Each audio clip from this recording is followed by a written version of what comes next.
think we're on. I don't know. Okay, well, I'm going to look. Better fix the camera. Well, it looks like I just got a YouTube notification. I think we're on. We are. Oh, yeah, we're on. Welcome, everybody. We turn that down. Welcome, everybody, to episode 310, I think. Yeah, people are jumping on now. People are jumping on. Let's get this podcast. Let's get this little iPad going. So we're recording there too. I'm gonna click record. Yeah, everybody's coming in with 2.0 and 2.1. Everybody's so goddamn creative. Little peek behind the curtain to see how the sausage is made. Here's your intro music.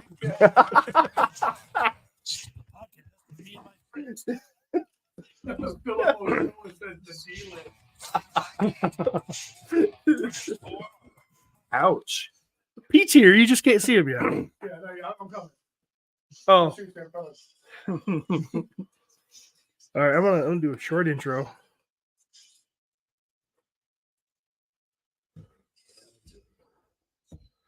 There. Here we are. Can everybody hear us? Make sure everything's kosher before Pete takes his chair. I guess we're all right. Welcome everybody to episode 310 rolling of the My Wife Is Gonna Kill Me podcast. Oh, I am Lord Steve Bishotti, and we're back. We're back. The main crew is half back, but we've got upgrades for the team today. So Ben Talmadge, it's been a while since he's been on the podcast, but he's here today. How you doing today, Ben? Fantastic. Ben astutely noticed that as soon as he sat down, he was sitting right by a pack of small hands. Perfect. Which is perfect for Ben. They're almost interchangeable with his own hands. Across the table from him, we have Joe Crazy Bill. Hey, everybody. He's here. Gonna help. We're gonna have a good show. Look over there. And next to him across from me is Pete McCarthy. How you doing today, Pete? Hey, good morning, Steve. I'm glad you're feeling better. Your mic doesn't sound like it's high enough. That would be the first time ever that Give it a weed gummy. Right, Careful though, if you get too high, you one, get two, you testing. get drooly. I can't hear shit. So can you loop me? Gonna tuck it around there, Buffalo Bill. yeah, we're kind of a mess today. I don't know. Let's see if we can make this harder than it needs to be. It worked. Testing 1 2 testing. I hear something, I guess. Okay. All right. I can hear. Check my Let us know if Pete's got issues. about the sound. Maybe you just turn it down. Ba-da-da-ba-ba. All right, so here. All right. Okay. Bit of a mess today. Cody's gone. Cody's in a third world country or something because he seems to have just dropping off the map as far as our group chat is concerned. Travis is selling toys. Jeremy DeWitt and I went out one night. Went and did some musical bingo. And see, I've been sick for like 4 weeks, and it's been one of those things where I feel like I'm getting better, and then I drop down and I get worse, and then I get better, and then I get worse. I get better. I was having a better spot. I thought I was on my way out, but that night I coughed my guts out with Jeremy. Right on him. I coughed right on that guy. I mean, he was sitting next to me, and every time I coughed, I turned my head right towards his beautiful bearded face. he opened up his mouth and just baby bird him with all that mucus. Ben's mic sounds a little rough. Yeah. Ben. Yo, hello, hi, Or is Hi? it just maybe my volume just too loud? Go ahead, do it. hi, hello. That's better. Yeah, maybe it's just distorted because of my volume. I don't know what's going on. Yeah, I can't hear I can't So- hear myself now, but who the hell knows what's going on? See, that's just weird that you can't hear yourself. Huh? I can hear it. It's just not. All right. I'm sure someone will let us know if one of us sounds like shit. Yeah, I don't have a or they all will, like all at the same time, as if pretending they're all the first. Right. Like, hey, thanks guys. What is this? The Cabal? We'll just say the same thing over and over again with blatant disregard to people. So yeah. Despite our disarray, we do have some fun stuff to talk about, I think. But yeah, toys. I've been sick. I'll tell you what. Being sick for this long sucks. I may have a coughing fit today. It happens where I just cough my guts out till I almost pass out. And then I could be fine for a while. And then somebody's gonna have to blowjob revive him. So 1, 2, 3. Not it. That's why I picked this side of the table. Limbering up. Blowjob, I don't care who, but if it's a hand job, I prefer Ben. Just because those, small softies. He keeps warming them up. Those IT guys, man, they got the strength, but they don't have the calluses from like a mechanic. Oh yeah, that's It's odd you know that. What? It's odd that you know that. Nicole and I talk. Okay, come on. Before I was just basically always behind a desk or not working, doing physical labor. I used to be able to shake people's hands and be like, that guy's a pussy because his hands are soft. His hands felt so soft to me. But now that I've lost all my calluses and I'm a big pussy too, I don't feel it anymore. Yeah. Desensitized. Yeah. I don't have the man hands anymore. Except in size and girth. But yeah. We all want size and girth. Ben, how you been? How you been, Ben? It's been crazy. I feel like it's been a long time since I've been on the show, on the official show. Yeah, Maverick actually pointed that out. It's that's extremely surprising. Because he knows everything. Well, it was actually episode 175. He popped in by a phone call. Thanks, Mav. Yeah, it's life has been crazy. And work is good, kids are good. Looking forward to some big changes this year, and getting out of the toy slinging business. Really? Yep. So that's my big announcement. Not gonna sling toys anymore. You gonna go legit? No. I want to get back to collecting, just collecting and enjoying hanging out with everybody. I feel like when I go to the shows and I want to attend and I want to be present and hang out with everybody, and the pressure to make the money and make the deals and just watch the table, and it's like, the money thing, like that's not even a big deal, but it's like, it's all the logistics of setup, tear down, watch your table, make sure you got it covered for bathroom breaks. And I miss the days of just hanging, being one of the guys, and shooting the shit with everybody, getting to know everybody. And when is a con promoter going to provide staff to cover booths for bathroom breaks? Wait a minute, MosquitoCon does that. Ooh. Along with going around and taking lunch orders and delivering them back to the booths. Amazing. Trailblazer. Yeah. Amazing. Unless you're Jeremy, you don't get your lunch. Or Old Man Kyle. Old Man Kyle doesn't deserve lunch. Old Man Kyle, but see, the difference is Jeremy actually ordered a lunch and didn't get it. We all ate lunch. Kyle wasn't allowed to eat the lunch, but then was upset that he didn't get any of the lunch that he wasn't allowed to have. So, yeah, exactly. Speaking of, couple of weeks, man. Yeah. MosquitoCon 6. Exciting. I had like 25 new vendors. So if you remember last year, we had the two the rooms off to the side, the panel room and the gaming room, gone, all opened up for vendors. Nice. So all 15,000 square feet will be chock full of vendors. Panels will be down the hall where the old MosquitoCon was. And the night before, that's also where the Mythical Midwest meetup is going to take place. So cash bar, some door prizes just for showing up. Wolf King Customs stepped in, sponsored the event. Hell yeah. So there's going to be a giveaway to the first 50 people that walk through the door. There is. And I'm going to say it. It is a Stephen Bashotti sculpt. So he absolutely crushed it, and it's going to be awesome. Wolf King's printing, so you know it's going to be quality, and which is going well. It's been printed. Len said it looked great, but he didn't get the size quite right, so he's going to redo it in a different size, and it should be fantastic. So I got no worries about that at all. So is it going to be like a troll size head for can't tell you can't tell you. Can you mention whether or not it's exclusive to scale? MesquiCon? It is exclusive to, well, it will be. It is to start. Pete owns so. the what file, so nice. Or, well, when he pays me, he does. Steve, but I haven't told him to pay me, so it's not on him. He still hasn't told me what he owes me or what I owe him. Excuse me. But yeah, no. And then he also did some variations of the sculpt for me. So with the hopes to add a little spice to Legions Con, and I'm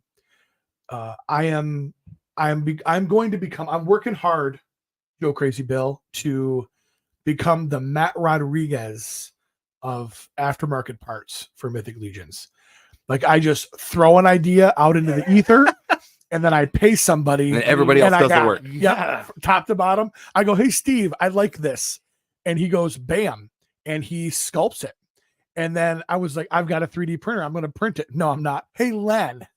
Right. So, you're going to be the king of delegation. Yes. But if you think about it, that's what my life is. Yeah. I mean, that's what my day job is. I don't get to do a lot of the fun stuff that I used to anymore. I hate other people do it. And so it came out absolutely awesome. And I gave him a couple of variations that I thought came out super cool. And then he said, hey, I've got an idea for a variation, which I think came out absolutely awesome. But yeah, so like I said, just kind of, I go to Legions Con and I've always wanted to contribute more and like actually have something of my own. So like I said, I paid other people for something of my own. But Jeremy is one of the most, I'm surrounded by creative people, and Jeremy is so creative. And we got talking on the way back from PowerCon about hooking up to do something, and we got all these cool ideas. And I had some ideas before that I've worked with Emil. He's actually sculpted some things for me in the past, and it's time to quit burning matches and actually set something on fire. So hopefully. Nice. So are you on Shooting the Shelf tonight? I am. 8 p.m. Eastern Standard Time with Curtis Ackerman, C. Ackerman, and Curtis A. The four of us are going to do Shooting the Shelf. And I'm kidding. Of course, it's Jesse's show that Curtis is just taking over like he does my hotel room every year at Legions Con. But yes, so I'm going to be on at 8 o'clock tonight. And I'm going to be on Legion's Lair, I think, too, after MesquiCon. Yeah, I'm doing the pre-party. Yeah. So Brad reached out and he's like, hey, are you available this date? And it's like fucking July or some shit. And I said, yeah. And he's like, cool. We got Steve coming on to talk about MesquiCon. I was like, wow, you are as dumb as you look. Good call. Let's not get the guy who runs it. So, I mean, if you really wanted the details for MesquiCon, he would have got Curtis on, but is what it is. Yeah. So I'm excited. I hopefully it'll be another good event. I fell short of the glory again this year, like I do every single year as far as the planning process. Life gets in the way, and I'm hoping I was working with the venue to try to be able to secure a date prior to this year's event, because my dream would be to send my eldest daughter, who is helping me with some of the logistics at the event, around to every booth. Hey, are you interested in returning? Here's your form. Give them the same price as this year and kind of start the ball off right. But the convention center will not allow me to commit more than 6 months ahead of time, because they're in the business of the week-long conventions. Right. They want people in there Monday through Thursday, Monday through Friday. They want to book out the hotel along with it. I can book a year out, but I have to book 250 hotel rooms along with it, which isn't going to happen. But there's a lot more hotel rooms this year because, man, there are people traveling all over our country, from other countries. I'm super excited to see a lot of these people. Billy Bay and Curtis Ackerman and David Williams and the Legion Lair guys and Malcolm Kennedy and Maverick and Frank and the Gonzalez, Frank and Anna and the Gonzalez. I mean, the list goes on and on and on of the people that are coming, and it's gonna be fun. I really think that I really hope that the mythical meetup will two things. It will give people a small taste of what Legions Con is. And that will be better than what they had before. Hey, you know what? I can't make it to Legions Con, but this sated my appetite a little bit, right? For the people that maybe just will never make it to Jersey. Now, that being said, on the other side, I also hope that they're like, this is really cool. And maybe they go, you know what? I've got to be at Legions Con. Yep. And like I said, it's going to go one of two ways. But I mean, Dennis Derby's talking about coming. He's just on the other side of our little pond. I mean, Eric Miller is going to be set up there. You know, Wolf King Customs, Eric Miller, Frank Lira is actually doing a booth. No, yeah, that's cool. He's got a booth, and for some of his customs and what have you. So yeah, it's just it's super cool. And if I say my dream out loud, it may still come true. But I wonder if we can't turn this into what Legions Con was a few years ago when they were hooked up with New Jersey Toy Con, where we have Mesquite Con on Saturday, and then on Sunday we have kind of maybe more of a full day Legions event with vendors and what have you. And I think that we have that potential, but toe in the water this year, get a bunch of Legions heads together and chat and have a good time. Jeremy Gerard is going to be there, which makes me super happy because he wanted to attend last year, but they've got so many events he didn't make the cut. This year he's going to be there. And Jim, of course, is going to be there. He absolutely loved Muskegon. And he comes back for the people. You know, he has such a good time hanging out with everybody, and he's so. You first meet that guy and you're like, look at this curmudgeon. He's Yeah. He's the old guy, right? Yeah. Everybody, you're like, oh, he's the numbers guy that says, no, you can't have fun with that tread away because it doesn't make dollars and cents. And then you shake his hand, give him a hug, and you're like, this guy's awesome. You know, and he, like I said, the way he was last year, drawing the names out for the dios, and the way he was with all those little kids, he's just an awesome guy. So I'm so excited he's coming back. I'm still, fingers crossed, holding out hope that Corn Boy will make it, but we're talking probably less than a 1% chance at this point. So, but again, like I said, until we absolutely know for sure, until he says, hey, I'm not coming, I'm going to hold out hope that maybe he'll feel up to making it. So, I'd love him to make it, but you know, his health is number one. absolutely. So, I mean, number two, but yeah. The dream would be eventually Corn Boy is obviously on the mend and feeling better, and it allows for Treadaway to come as well. I would love to have The whole crew. crew. all three of them Mhm. here, and plus anybody else they're willing to send. Yeah. So yeah, but yeah, looking forward to it. Isn't Trevor coming? I believe so. Wow. Yep. Oh, nice. So 1/6 shooter will be there. And like I said, I was leery to even start dropping names just because I've talked to so many people. I know I forgot people, and I apologize if I did, but yeah, there's just people coming from all over. So, And it's just going to be a great time to hang Mhm. with these people. I mean, talent aside, I mean, if they're coming in a vending capacity, you're going to see the talent and, you know, the fruits of their labors, which is amazing to see. But just hanging out with these people in real life Yep. is just absolutely amazing. one of the other things I want to mention too is we will have some Cabal creations from Bang Studios. I never get that right. The amazing Dusty Staniford is going to be there. We're going to have, I think, 5 of his books to give away at the Mythical Meetup. Nice.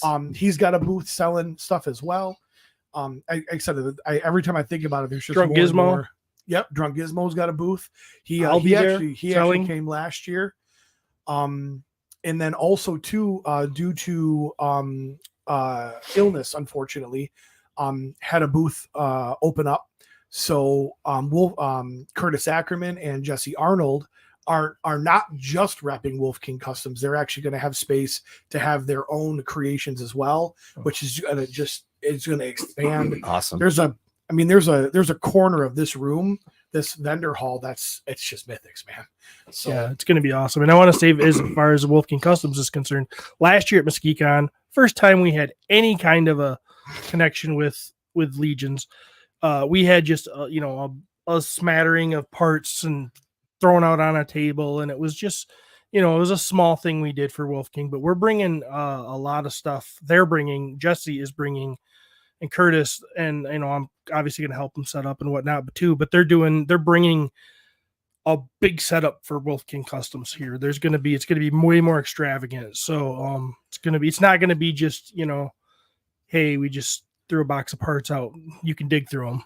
Well, but that's the hope, right? I mean, last year's event, Wolf King has come in. I'm like, okay, that was a big deal to me. And maybe Len and them don't see it that way just because they do this all the time. But as the promoter to my show, like Wolf King wanting to be a part of that was a big deal to me.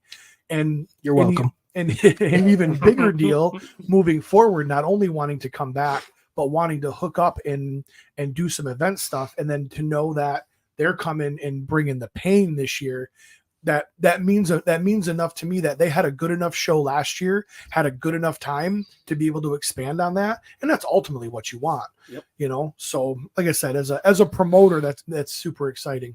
And then Retro Rags on the other end of Horseman. So you've got your apparel, you've got your figures, you've got your accessories, unpainted and painted, full on customs. I mean, that whole corner is going to just kick ass. Nice. So it's going to be crowded.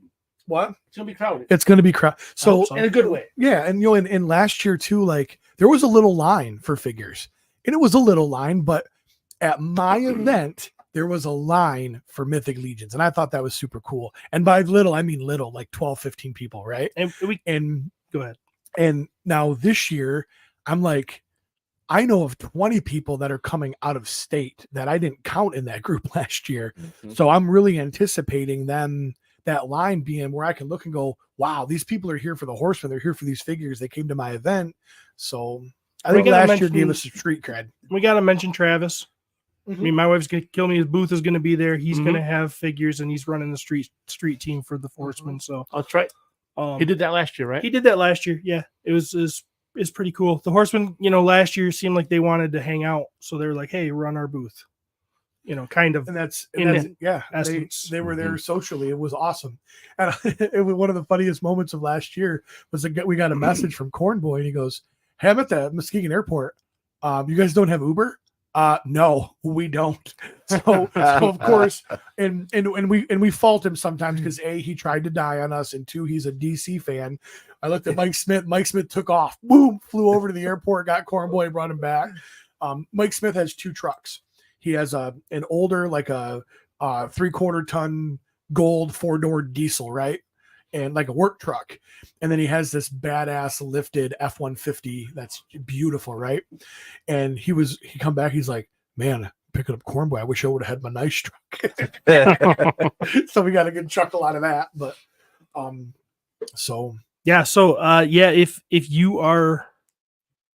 if you can't make it, if you're more of a Midwestern person and the New Jersey trip is too far away, this is your chance, man, to have some fun with some Mythic people and meet a lot of quite a few people that are into that community. Right. I've got a sneaky suspicion that that mythical meetup is going to be a pretty full room. I hope so. So and how I set it up too is we're doing some some high top cocktail tables, some regular, and then all around the edges, they're just throwing up rectangular tables. So if people got stuff they want to bring in, bins, they want to do trade, they want to show off, they want to talk. It just, like I said, it's just about creating a space. Like I said, cash bar. And then we're gonna do some sort of probably more of an appetizer type thing.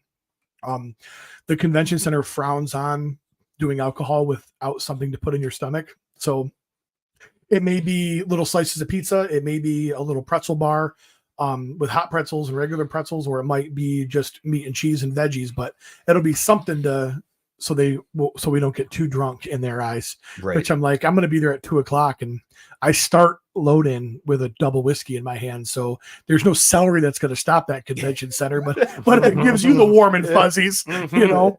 A couple other things too is I dialed back. We used to, the vendor hall used to be open until 9 on Friday. I cut that back to 8. So much gets done before that. And I'm like, I'm going to be selfish. I'm going to cut it off at 8, kick everybody out, close it, and give kind of myself a little bit more time to reset. And because back at the vendor hall, 6:45 to open at 7, and becomes a long day. You guys have all seen me Saturday night at dinner when I'm, trying to eat my mozzarella sticks and almost fall asleep at the table. Or talking toys at the My Wife's Gonna Kill Me podcast. Right. We do have a super chat. Ooh, can't guess. Can anybody guess who it might be from? I already looked. Oh, Curtis Ackerman. I've had a lot of people reach out to me and thank me for putting together a great Midwest convention, but I couldn't have done it without Pete. I was glad to be there for you, Curtis. Pete. I'm not gonna lie. I am hoping that this happens, and I'm hoping that it creates buzz. And I would love for MuskeeCon to be the Midwest Mythic event. Like, I want it'll never be Legions Con, and I don't want it to be Legions Con. But if it's about halfway throughout the year, so the Midwesterners, again, like I said, that can make it. It gives them a little appetizer before the main dish, so they don't have to wait 12 full months.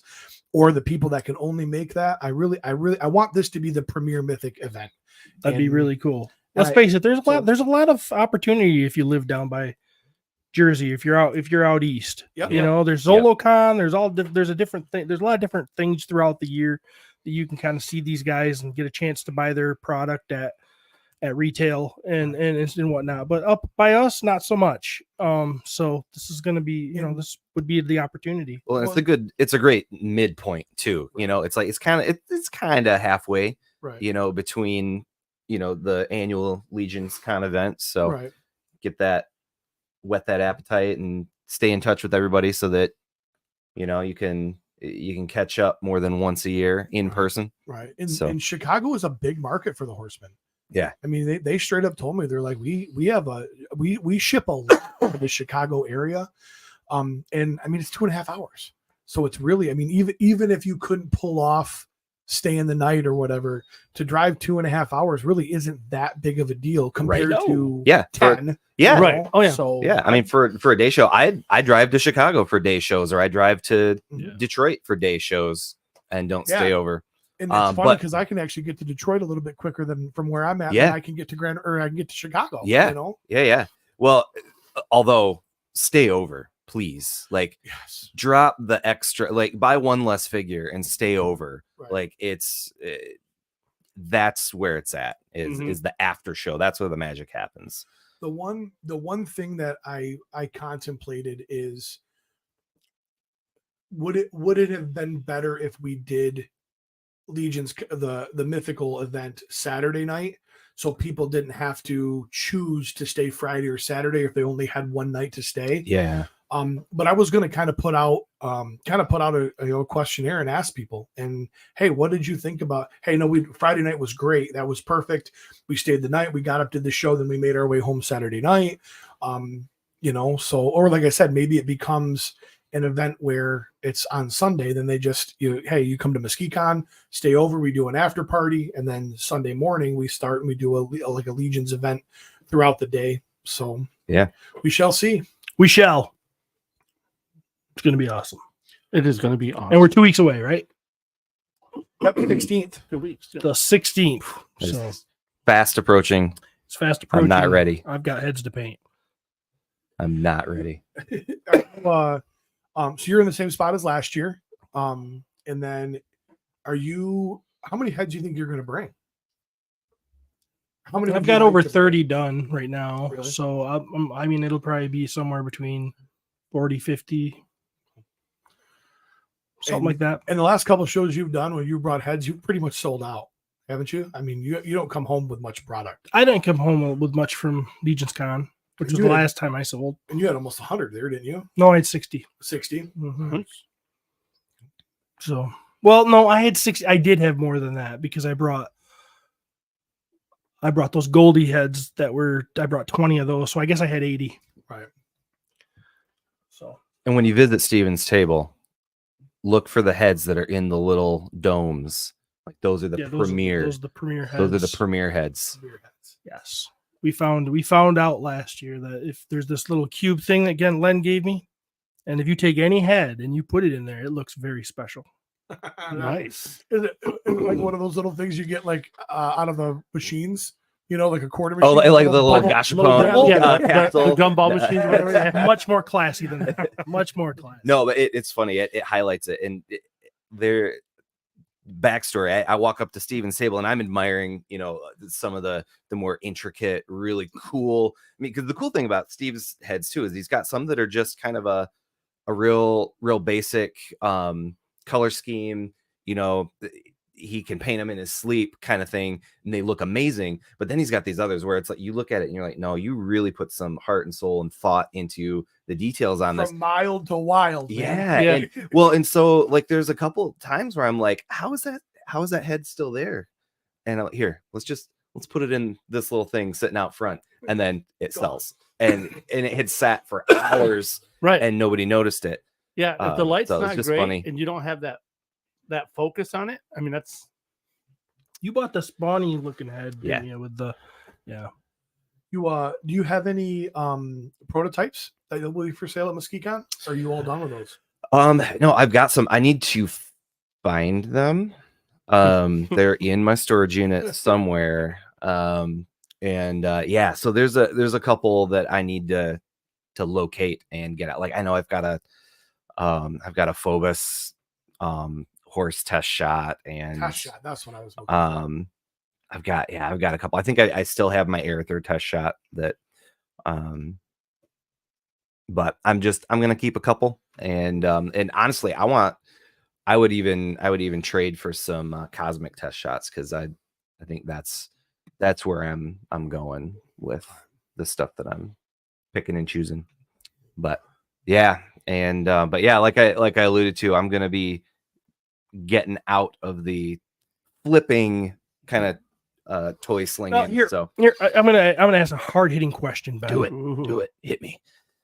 When we were doing Abuse me. 2.0, when we were doing 2.0 a little more regularly, it's been Yep. a long time. You were kind of going through your divorce. Yep. We talked about it on Yep. 2.0. Yep. But now you're shacked up with a new girl, right?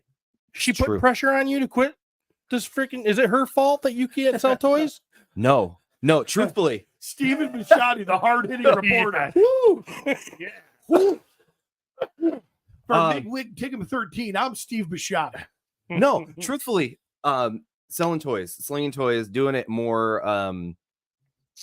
seriously. It came about out of necessity. I was stay-at-home dad, and I needed to find a way to generate that extra income. When we ran the economics of putting the kids in full-time daycare, and it was like, well, you got to come up. I had to come up and make $800 a month between my side gig doing IT support, and then selling toys.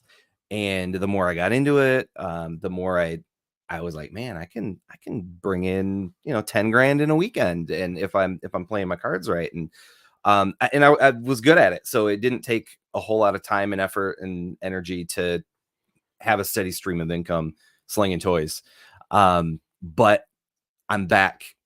My career's back on track now. Some big things are happening at work, and the necessity isn't there. And like I said, like when I'm showing up at shows with the business mindset, it takes away from the people mindset, and I miss out on hanging and catching up and being connected to everybody. So no, to answer your question, no.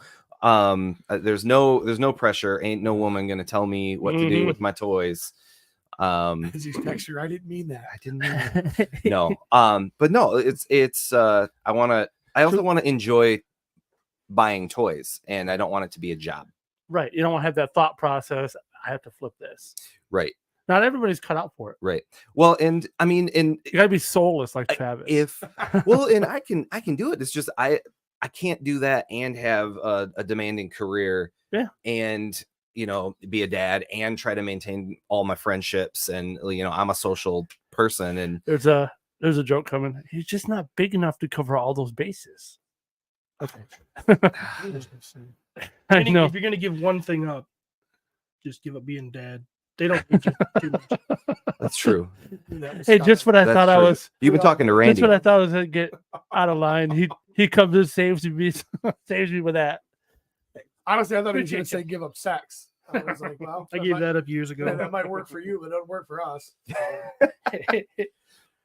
No, and that's my only complaint with Muskecon is because And when you're I running have that responsibility and I don't get to be, so the hope is that Friday night during the meetup, I've got some people to cover some things and I'll be available, but I'll be able to engage a little bit as well.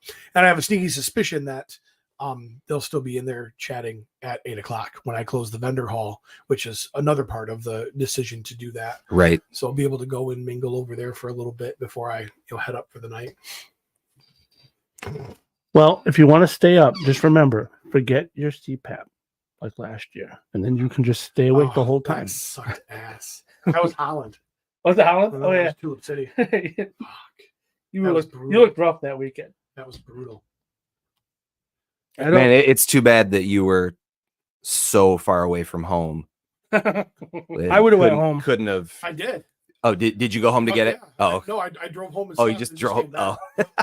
I drove home at 1:30, 2 o'clock in the morning and set my alarm for 6 and came back. And I freaking love my CPAP. It's like I see that CPAP and it just makes me feel good. Going to bed, put that sucker on. It feels so nice. It's amazing. I've heard him say he loves his CPAP and he loves his fucking dog. yeah, Those are the Mhm. only things he loves. that's the second most favorite thing I love having on my face. Is that Put some hair on it. It's not really a thing in my house, but that's neither here nor there. Well, I like them natural. I like them as God attended. All the pheromones in there. I don't want to be a fucking going like one of those movies when they're like going through the Amazon and with a machete to get to the treasure. Like that's not what I want to do. there I was in the Congo. See Steve with a hat like Rakondo.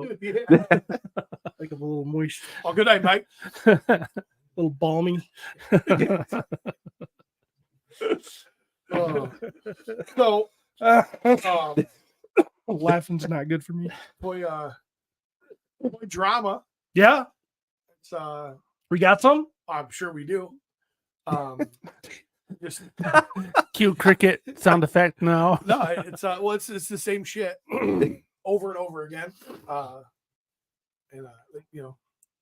And it cracks me up. And I've been contributing in the cabal, trying to be a nice guy, like actually answering questions, as opposed to just being a huge dick. It's not going well. I've just found myself avoiding things a little bit more because Mhm. I don't know how to not be a dick. But it's so funny immediately, man. They hit add to cart, they hit buy, and then they go right to the cabal and go, "Hey, how come my stuff isn't shipped yet?" I'm like, "Bitch, you just closed the window out on the sale, And then you get all the they won't ship to my address. Well, that means it's sold out. Well, the horsemen need to fix that. It's not the horseman's problem. It's the other, And it's like I'm like it's fucking Groundhog's Day, man. It's just the same thing over and over and over again in that place. And and I love, hey, I'm new to the line, and I go, oh fuck me, here we go.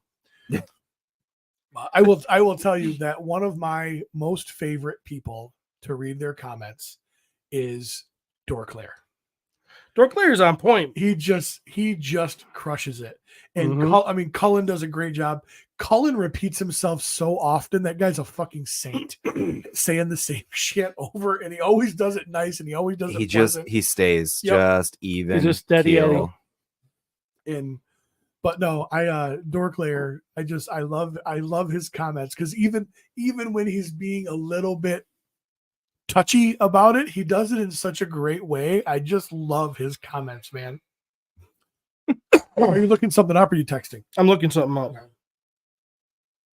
I imagine to Cullen exist. because I mean that's his demeanor in person too. Yep. But I imagine that he like goes where nobody can see him and blasts Bad Habit by The Offspring and just like you stupid dumb shit. Goddamn. just He has a scream room next to his toy room. I was just gonna say, my wife's a nurse, and at the clinic where she works, they on Fridays, her and all the other nurses go into the scream room, and it's a room about this size, and they just scream "fuck" for about 10 minutes straight. There's an 8-inch piece of PVC pipe coming out of the side of Cullen's toy room, and he just just shouts into it. Speaking of Mythic Legions, I'm not sure we've been on the air since they dropped the retailer appreciation wave. Oh, I don't think we have. discussed anything about that. No. So I think maybe we, it's too bad we don't have a retailer here to talk about it.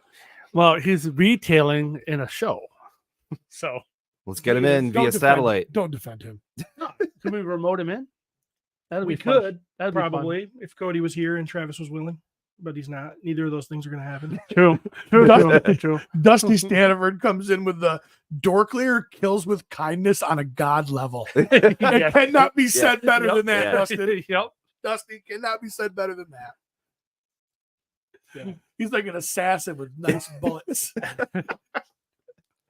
The cabal. I mean, I swear, if people, and I made a post about this, but if you didn't see it, people are, well, I opened my figure, no breakage. Whew. Like, like they just dodged a freaking bullet. Like, isn't that ridiculous? Yeah, it's like, dude, I mean, I've opened up tons of these with no breakage, and it's not the common thing for them to break. It's the common thing for them to be okay. It's, sometimes they break and sometimes there's nothing you can do about it. Just human nature now? It is. It's just people are like, I mean, I've seen people post stuff. I'm scared to get into this line because of the rampant breakage. I'm like, no, you're not. You're just seeing, it's the nightly news. You're going to see the rape. You're not going to see the guy that donated $100 to charity. Right. And when it's a numbers game. Well, there's so many car accidents on the on the Dan Ryan Expressway in Chicago, but there's none in my subdivision. Yeah, right. Exactly. If you sell and like I posted on the Cabal, and I said it on the show, if you sell 100 figures and 1 breaks, that's 1%. If you sell 10,000 figures and 10 breaks, that's 1%. That's how this game works. The difference is now instead of seeing 1 post about breakage, we're seeing 10 posts about breakage because everybody needs to be reminded that it was me, guys. It happened to me. I was one of them. Right. If I wasn't such a feminist, I would have been like, oh, like you too, hashtag you too instead of me too. Like, oh, you too? Yeah, it happened to me too.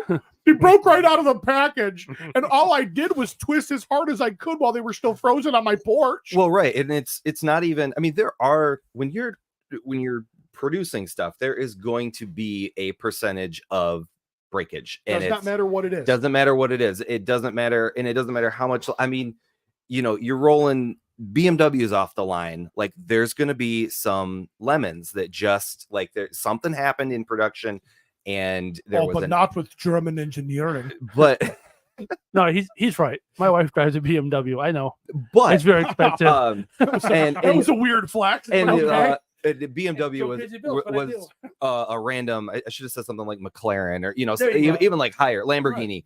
Right.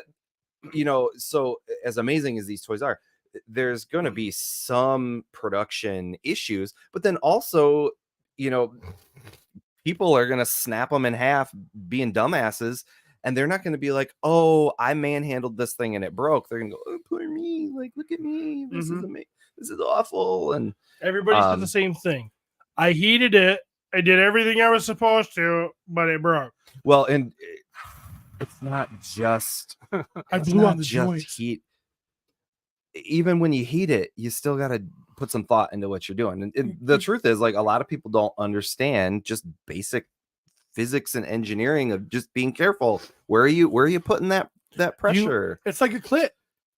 You know what I mean? Yeah. If you just straight punch somebody in the clit, they're gonna be like, that hurt. But if you get in there a little bit tender, you know what I mean? Work on it, get it hot, had to heat it up, right? Then you punch it. Yeah. And you Look, punch it. If the And clit you wanted, yell it harder. if the clit wanted attention, it would have been more easy to find. That's the way I look at it. Okay. You're gonna hide He's it. like, G-spot my ass. You're gonna hide it on me. Oh, man.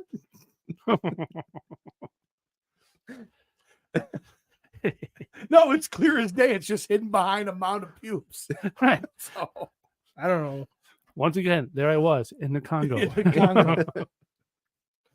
So we got a variation of the Red Death.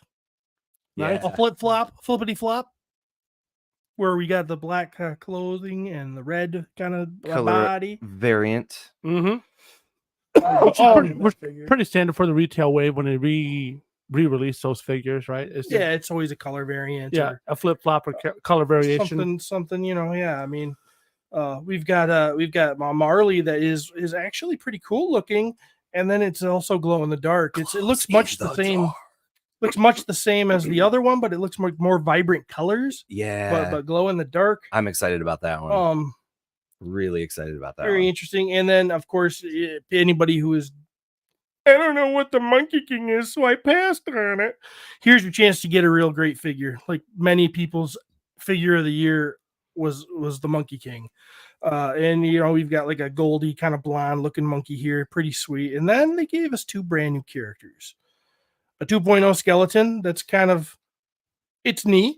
I'm not gonna lie, it's not blowing me away. It's not making me like, wow, I gotta have it. I will have it. Right. But Mhm. then there is, I think, star of the show, The Cosmic. the cosmic figure.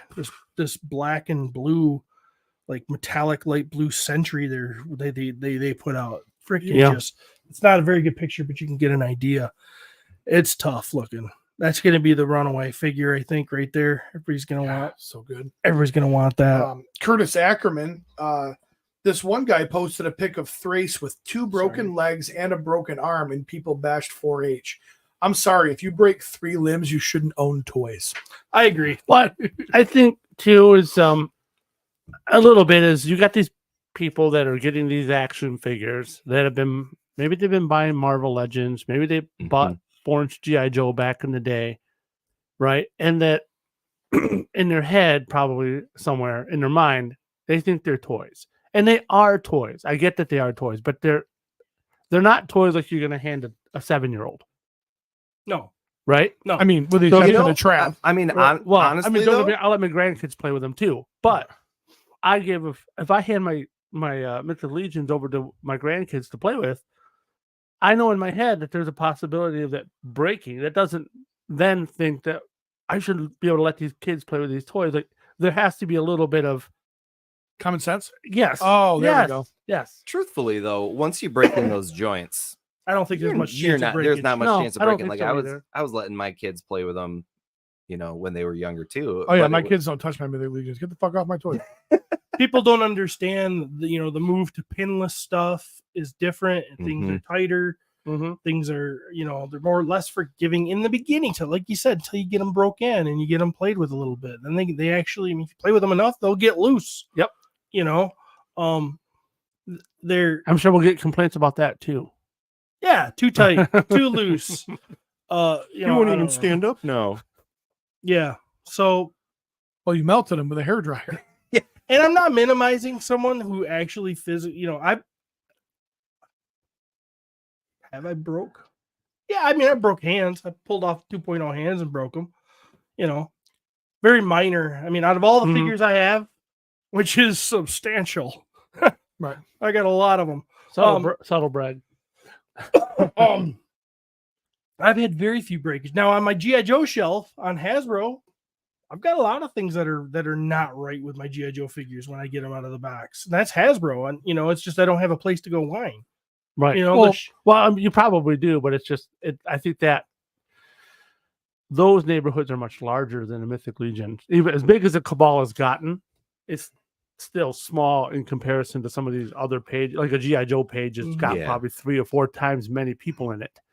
Well, and Chuckle and makes a good point. He says 2 out of 10 figures I got had breakage. The ratio for other friends of mine is much higher too. Been collecting since second Kickstarter. Can't deny my own personal experience being suddenly higher. You know, 2 sides, and he's absolutely right.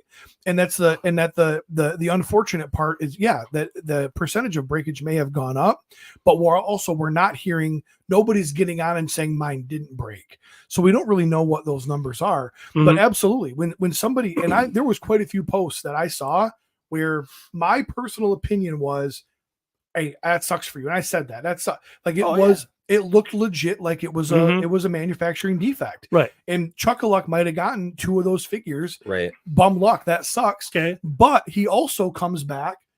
What I love about what he said was, I can't deny my own personal experience, and he's talked to other people that have had similar.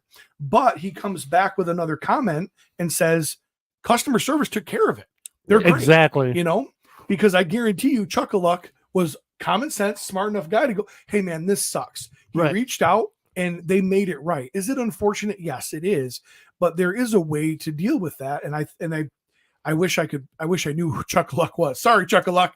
But I look at that and I go, well, that's exactly what a responsible toy collector will do. If you've got a problem, by all means report it, but report it in a way that's going to actually get you some traction, you know, not just posting into the ether of the cabal and hoping for the best. The problem is like, you know, when you know, okay, the company's going to take care of it. We know this. But when you're constantly just posting everything, then you get these people that are new to the line and they're like, oh, should I buy Thrace? I'm scared to buy Thrace. I'm terrified to open her. Right. You know, it's like, well, no, I don't think you need to be terrified to open Thrace. Right. You know, open up the mailer, take the box out, oven at 350 like a lasagna. Okay. 10 minutes, pull it out, open the package. It's that simple.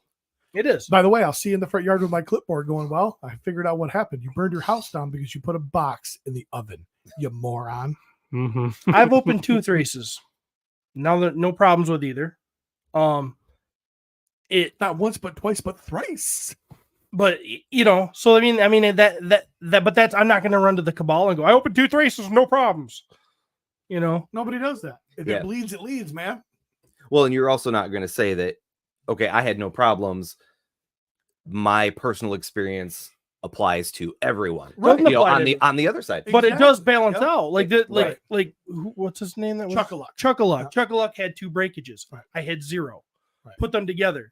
It meant, you know what I mean? If there's other people out there that have had 0, it doesn't make it suck any less for Chuck-a-Luck. Hell no. But exactly. But it's, you know, it's just not it just doesn't. You're not looking through the right window when you're looking through the cabal. Well, and you talk about the experience with the figures. If he's been collecting since the second Kickstarter, he's in deep. Right. He knows, he's seen the warnings about heating and warning and that, so he knows what he's getting into, which I think probably leads to his responsible decision of, hey, I contacted customer service, and I got my figures or whatever, and you know, but again, he's not new to the line. No. He understands what it is that he's getting. But you're right. At the end of the day, it sucks to have anything you buy that breaks absolutely sucks. Right. You know? And I've seen it, so I know it happens.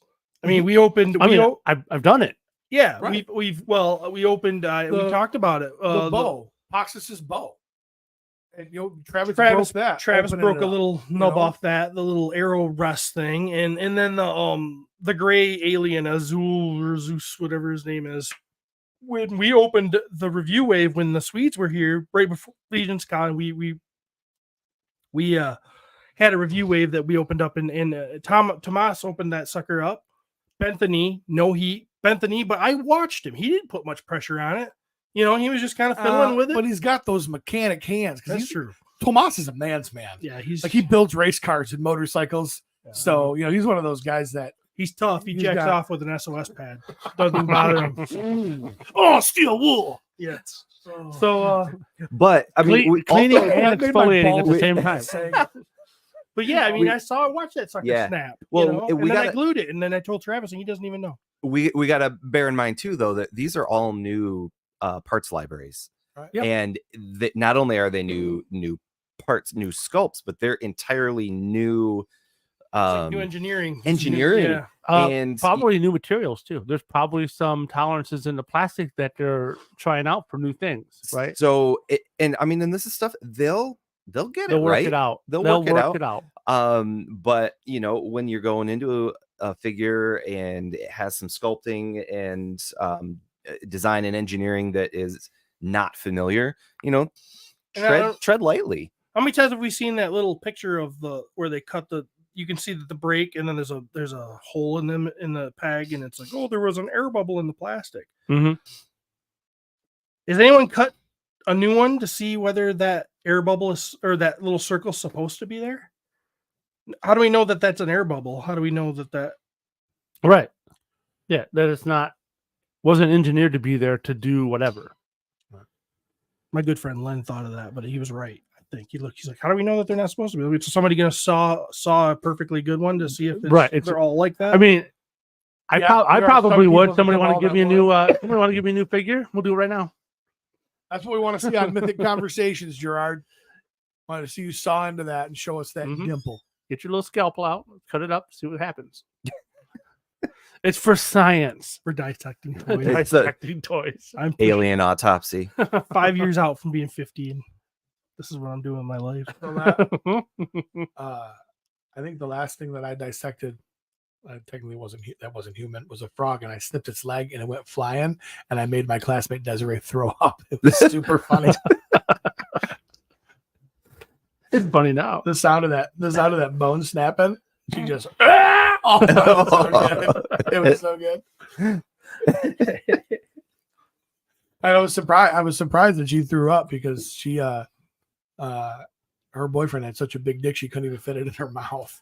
Really? So she didn't have the experience with the gag reflex. So then a couple years later, she wanted to date me, and I was like, no, can't follow that. I was talking with my kids last night. They think it's so weird that we grew up in an era where. Okay, well, so that was the worst transition ever. No, it's going to come back because you talked about throwing up. No, big dicks. You talked about big dicks. You talked about throwing up, and I'm going there. I can't wait. My kids think it's so weird that we all grew up in a generation where we had to take showers for gym. Yeah, and now because now they kind of don't do it. They didn't when I was in high school. What? You never had to? No. Did you? It was an option, but I always, my goal was to do the most, like, appear that I'm putting in the effort, like just below where I'm going to break a sweat. So, okay, you? Oh yeah. So it was mandatory. Oh yeah. Wasn't mandatory. You didn't get a grade if you didn't shower. It was. It wasn't even an option. Gym teacher stood at the entrance of the shower with a stack of towels, and he handed you your towel, looking blankly off into space, as to not be accused of being a pedo. If you tried to get out of showering, and this is 6th grade, middle school, and I don't know if it was so much like that. It was junior. It was middle school. It was definitely junior high and high school. Yep. No, you know what? To be honest with you, I don't think our gym actually had shower facilities in my high school.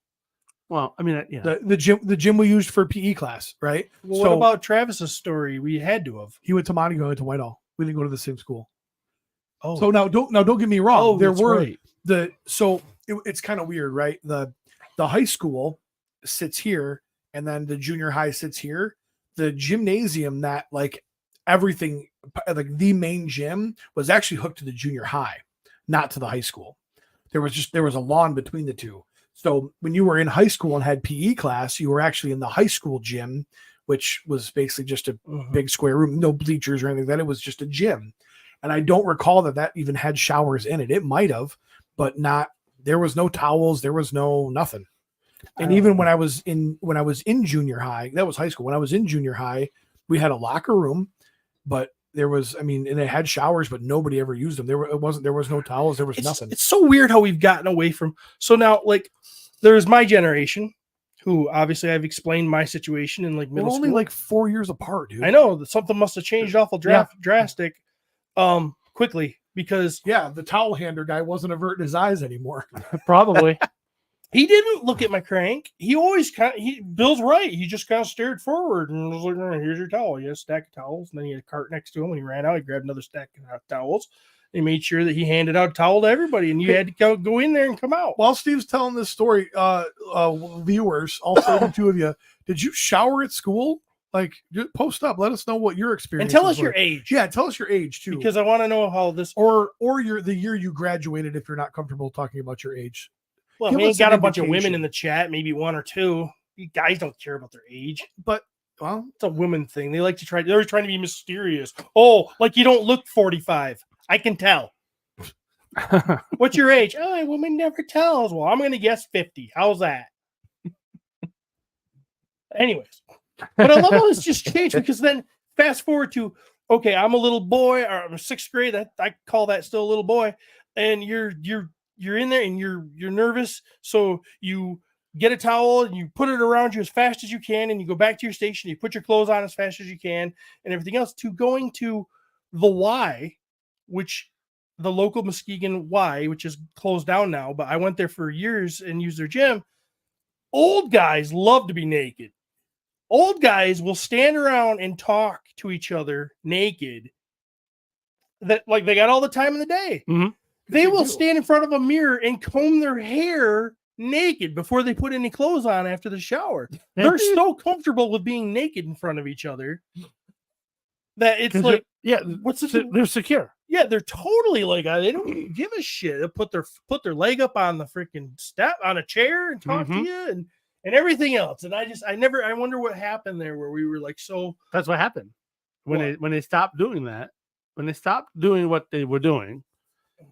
Probably it only takes a few bad apples to spoil the bunch, probably. But then you start to have all these self-confident body issues that we now have in society. I showered 42. Joe Vasapolo says, I had gym first or second period for 3 years straight. No one showered. We went the whole day with the natural musk, and the girls never minded. 46 and did have to shower at school. It was terrible. Ackerman said that. Jesse says, yep. Even if the percent of acceptable that's not about showering. One 6 shooter said not required to shower, but you could. That was 80s high school. All through junior high and freshman, shower was mandatory. Being the fat guy, hated it. I get that. 42, yes. 44 had to in middle school, optional in high school. My school, Curtis Ackerman says, my school also had no doors on the stalls of the bathroom. Well, we didn't either. Really? No, girls do. That sounds crazy. This is weird. At the Y, I'll go back to the Y. I just found out because I was actually, this is on top of my mind because I said that Joe Vassapole and I graduated the same year. Class of 02. Get him, Joe. Oh, quick you did. What was I going? Courtney told me that the Y, where I showered. Now the Y was you walk into a big room. It's a big room and it's got shower heads on the walls. And it's all open. Yeah, right. Yep. But apparently in the girls they had stalls with curtains. Makes sense. It's not fair. That's not equality. Feminism, huh? Where's my stall? Or I will tell you that I want equality. Not too long ago, I was up at Hart High School, north of Europe by Shelby. Yep. And for a sporting event, and went into the bathroom. No urinals, all stalls, full on panic. Motherfucker. I've done walked into the girls' bathroom. Nope, men's room. Converted everything to stalls. No urinals anymore. And I was like, that's weird. I just want to pee in a hole in the wall. I don't want to pee in this toilet. You know when I used to reenact World War II, we used to stay at Fort. What's it called? Shit, I'm losing them. There's a fort in Kalamazoo. And it's still an operational military base, but they have the old World War II barracks still there. They don't use them for much, but they're there and they're usable. We would just get used when the pretenders come to town. Yeah. So they would let us use them. We would go there, stay there and use and be there. And then we would do reenactments and stuff around their base. And, that bathrooms they're just toilets, just out in. Yeah. Like in Full Metal Jacket. Yeah. So you go bam, bam, and you're just like, hey, yeah. Sitting there, you hold hands with the guy next to you and go bam, bam. I stayed in the military barracks in Alpena, there. We did a training there for a bunch of fire departments, and you had to bring your own towel because the towel is not a hotel; it's a military barrack. Right.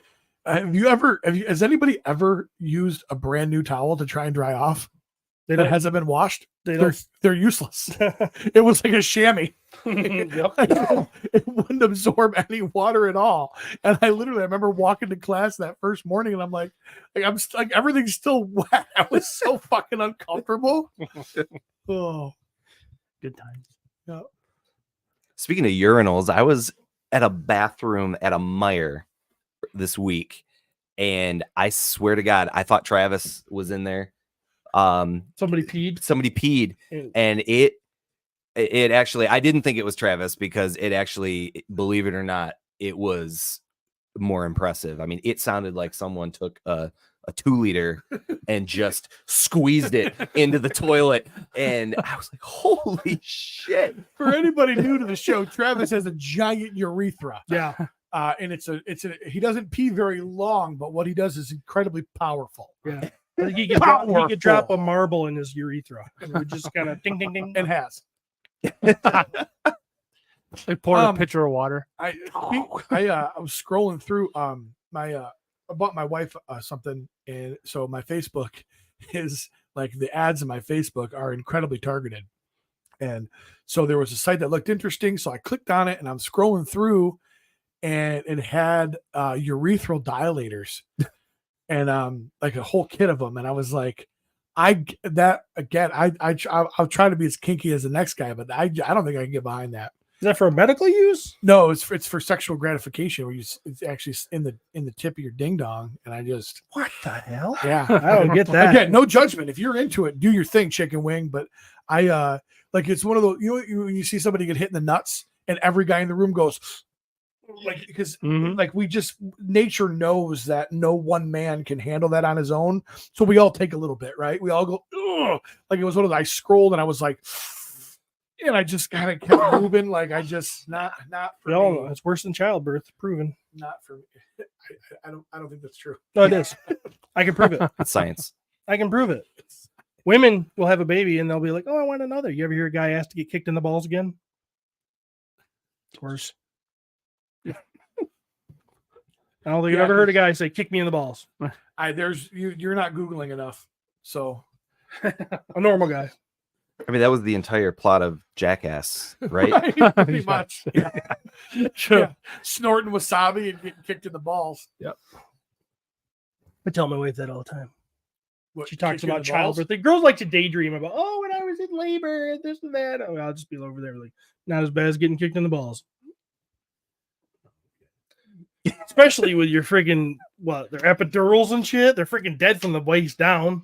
My wife did not have an epidural, 4 pregnancies, all natural. Well, my wife was like, I don't want to feel anything from the waist down. I don't think they ever took the damn thing out.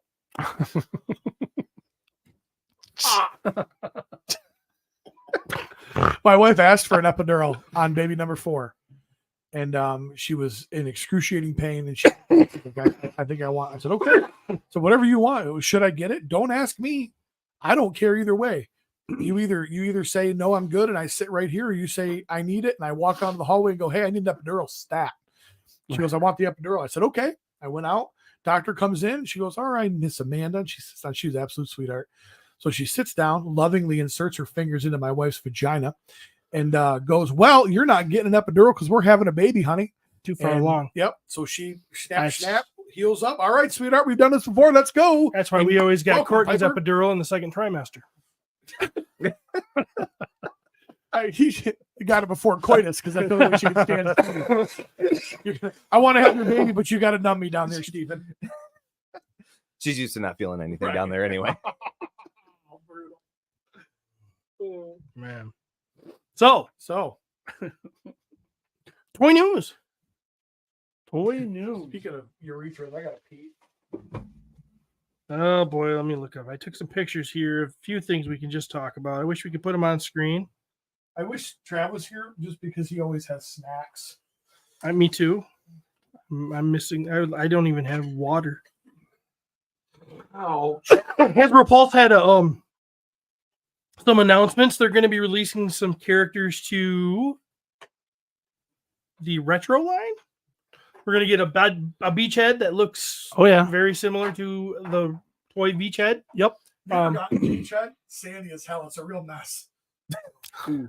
So beachhead is I'm a fan of this figure that's coming. I know that we've had a beachhead. It was like, I think it was one of those exclusive. Yep. And that was Cobra Island. Yeah, and yep. he has the beret and everything. You know what? It's a cool looking figure. It is very cool. But I like that one better. Do you? Yep. But I'm a bit of a classified apologist. I don't think they've done anything wrong since they started it. I know there's a lot of vitriol when they first, because of the gold. I heard you talking about it too. I liked it. I liked some of the new concepts, but I also like what they're doing now. Eels. We're getting some eels. Yep. Again. And that's pretty And sweet. these are not going to be Walmart exclusive anymore. No. So they should be at just normal retail. So pretty fun. I just overpaid for my eel because because it was it Amazon exclusive? What was it? Fan channel or something? It was. Sorry guys. They were hard to get. They were hard to get, and then everything else. But now it looks like we may have a good chance to. We could, if you want army build eels, this is it's coming. You know, get your. Go right to Hasbro Pulse or right to your favorite online retailer and just pre-order what you want. And one I'm very not worried excited about it. The last one I'm very excited about. I didn't get the original one that's out now. Is Snow Serpent. Love Snow Serpents. They're awesome. Yeah. Jeremy says, at least Steven learned to cough into his elbow. I roll. Cough into your elbow. How you supposed to spread germs that way? Looks like he doesn't come with a few things that the big deluxe one came with. I remember it came with like a fur, or something, and maybe did it come with a snowboard? I don't recall. I think it came with a snowboard. I don't have that one either. I don't have it either, but I'm pretty sure it came with a snowboard. Here's something everybody's going to be pumped up about. We're getting a ferret. Are you pumped up about it though? Are you pumped? I would rather not have to. I'll probably get a couple of them, and I wish it didn't have a female driver. Yeah, that's what I was going. Big surprise. Listen, he's just full of surprises today. Listen, prefers bush.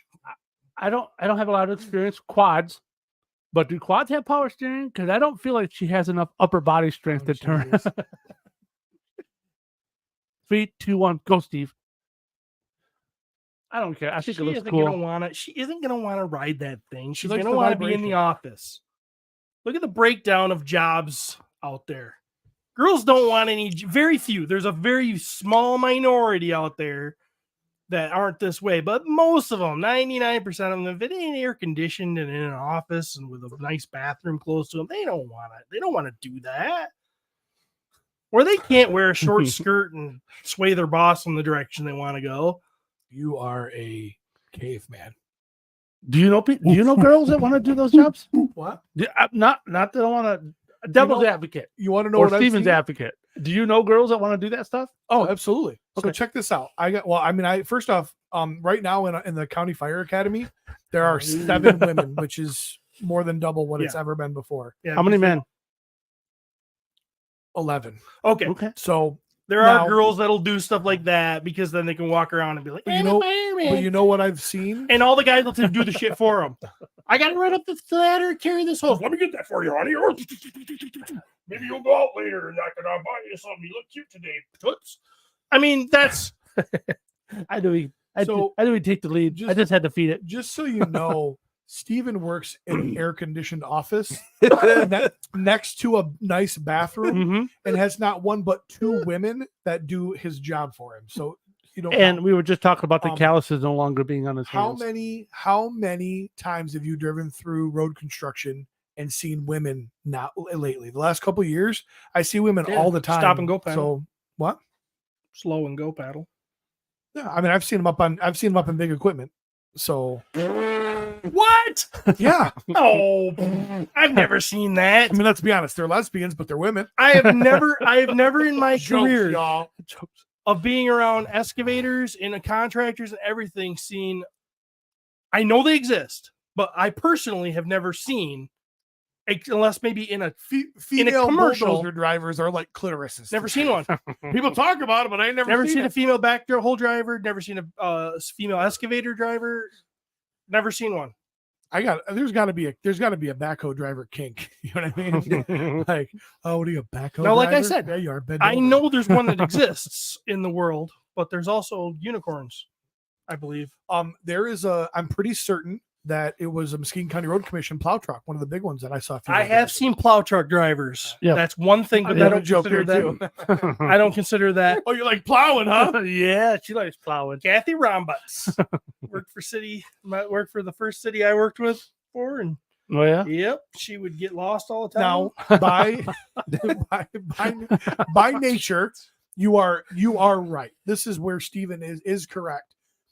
These male-dominated fields, a lot of the time, are male-dominated for a reason. Yeah, because we just won't let women be roofers. My wife would not enjoy doing that type of work. Now, I will tell you that there are plenty of men in my life that does not have a job that's as nearly as hard on their body as my wife's is. Standing all day long, working with your hands above your head in the dexterity. And actually, it's a lot more physically demanding cutting hair than most people realize, right? So she has problems with her wrists and her shoulders and what have you. And but in the grand scheme of things, typically ladies don't like to get dirty. You don't see them digging holes. You don't see them. There's a female garbage person that's in our area. She drives the truck and she throws the cans and just as good as any other guy. But the average, like if I talk to one of my 3 daughters and say, hey, would you ever consider being a garbage person? They'd be like, no. See, and I'm always, but my son probably wouldn't either. No, it takes it even takes a special guy. Right.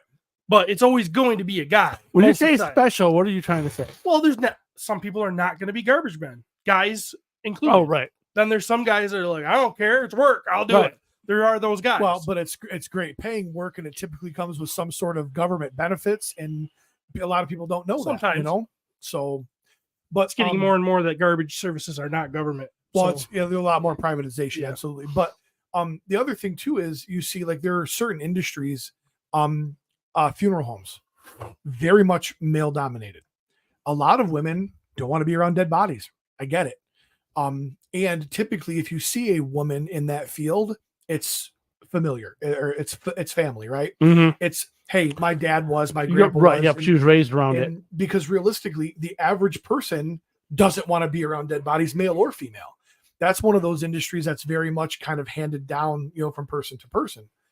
So I'm always telling my girls, hey, if you want to be a plumber, don't let any man tell you you can't. You have never said that to your family. You have said, get barefoot, get pregnant, and shut up. That's basically what you said. I've done that too. Right. Cool. I do both. I like to be all over the board. I like to keep them guessing. Well, never know where I'm going to be today. Yeah. Olivia graduates this year. She came to me last fall and she said, Dad, I don't want to go to college. Okay. You're okay with that? Oh, yes, I'm okay with that. College isn't for everybody. I would like to think that I'm reasonably successful in my life. I didn't go to college. I mean, I took a different type of education, but with any job, there's education, even if it's just on the job training, right? Mm-hmm.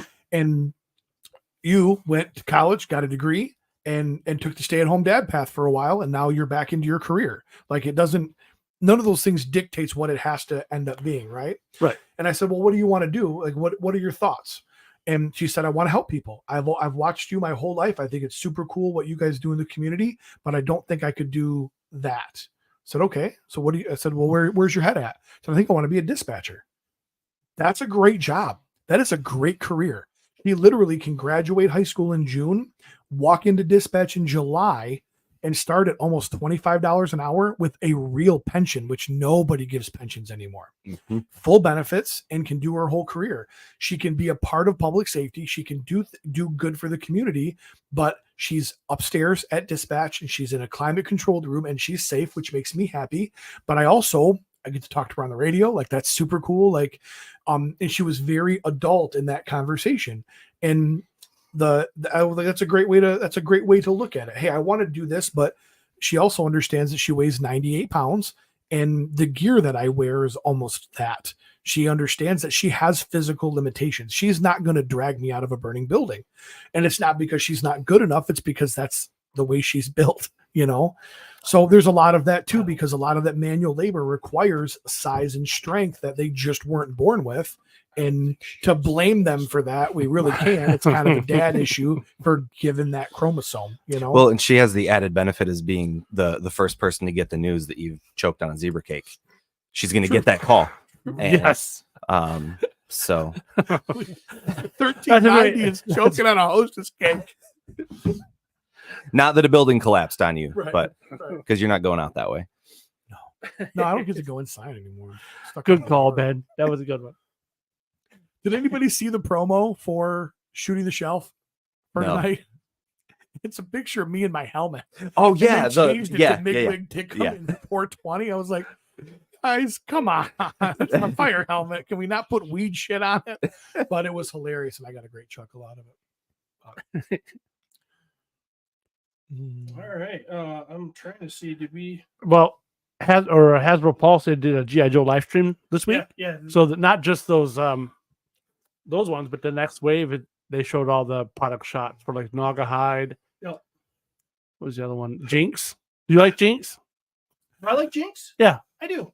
We got Yeah, another not bad. With the sleeveless and the Got a tattoo. super chat from Curtis Ackerman. I'm not sure about that, Pete. I just Googled dirty girls and there were thousands of results. I bet you did. I'm sorry, Darla. No, they did. They showed a lot of pictures of production Nightcrawler, some different ones. But I didn't bring those because we've talked about Night them. Creeper, not Nightcrawler. I'm sorry, Night Creeper. Yes, That's right. I meant Night Creeper. Apparently, he has like a green sword to make it look like it's been poisoned because I think that's in his bio that they use poisoned weapons. Sure, and tech. Yeah. So Every time they have these Joe live streams, I hope that they are finally going to announce the Law and Order. But it's coming. they're It's gonna do coming. 'em. It's coming. I know. Law and Order. That's the German Shepherd, right? That's the MP and the German Shepherd. So So good. waiting for that. Yeah, so am I. There's a lot I'm of surprised they characters. didn't do that before Mutton Junkyard, to be honest with you. Mutton Junkyard came first. Was Mhm. heavily focused on in the cartoon Yeah. and in the okay. comic. Okay. Yep. I just see the German Shepherd being a more recognizable image as far as police dog and Mhm. hero culture. And, Yeah. Yep. So Yeah, the character itself was a later what was it, It was. 87? I only saw him in the cartoon and the 80, movie. yeah, Law and Order was introduced in Or the 86? cartoon at the movie 87. Yeah. Yeah.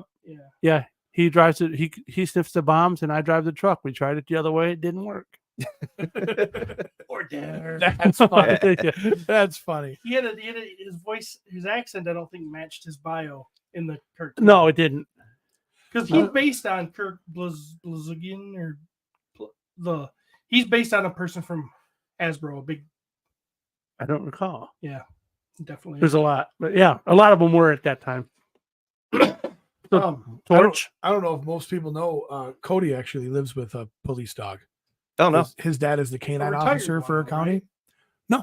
Oh no. Nope. Okay. And what's super funny is, and I know I mentioned this before, Cody was my brother's best friend. His younger sister was my daughter's best friend. So we'd do pool parties. You'd go over and the dog would greet you like a regular dog. And you would pet him and he'd run around and play fetch and he'd jump in the pool and he was a family dog. And then dad would get his uniform on and his brain totally changed. It was really cool to see. But his new dog is not a family dog. His new dog is a cop dog. All the Like time. all the time. Like, but it's super cool because I don't know if you guys have ever seen how those units are outfitted, but they've got like little door poppers. So if he gets in trouble, he hits a button, the door pops open, the dog comes out like a fucking bullet. Like a cruise Oh, missile. dude, man. Yeah. They're super cool.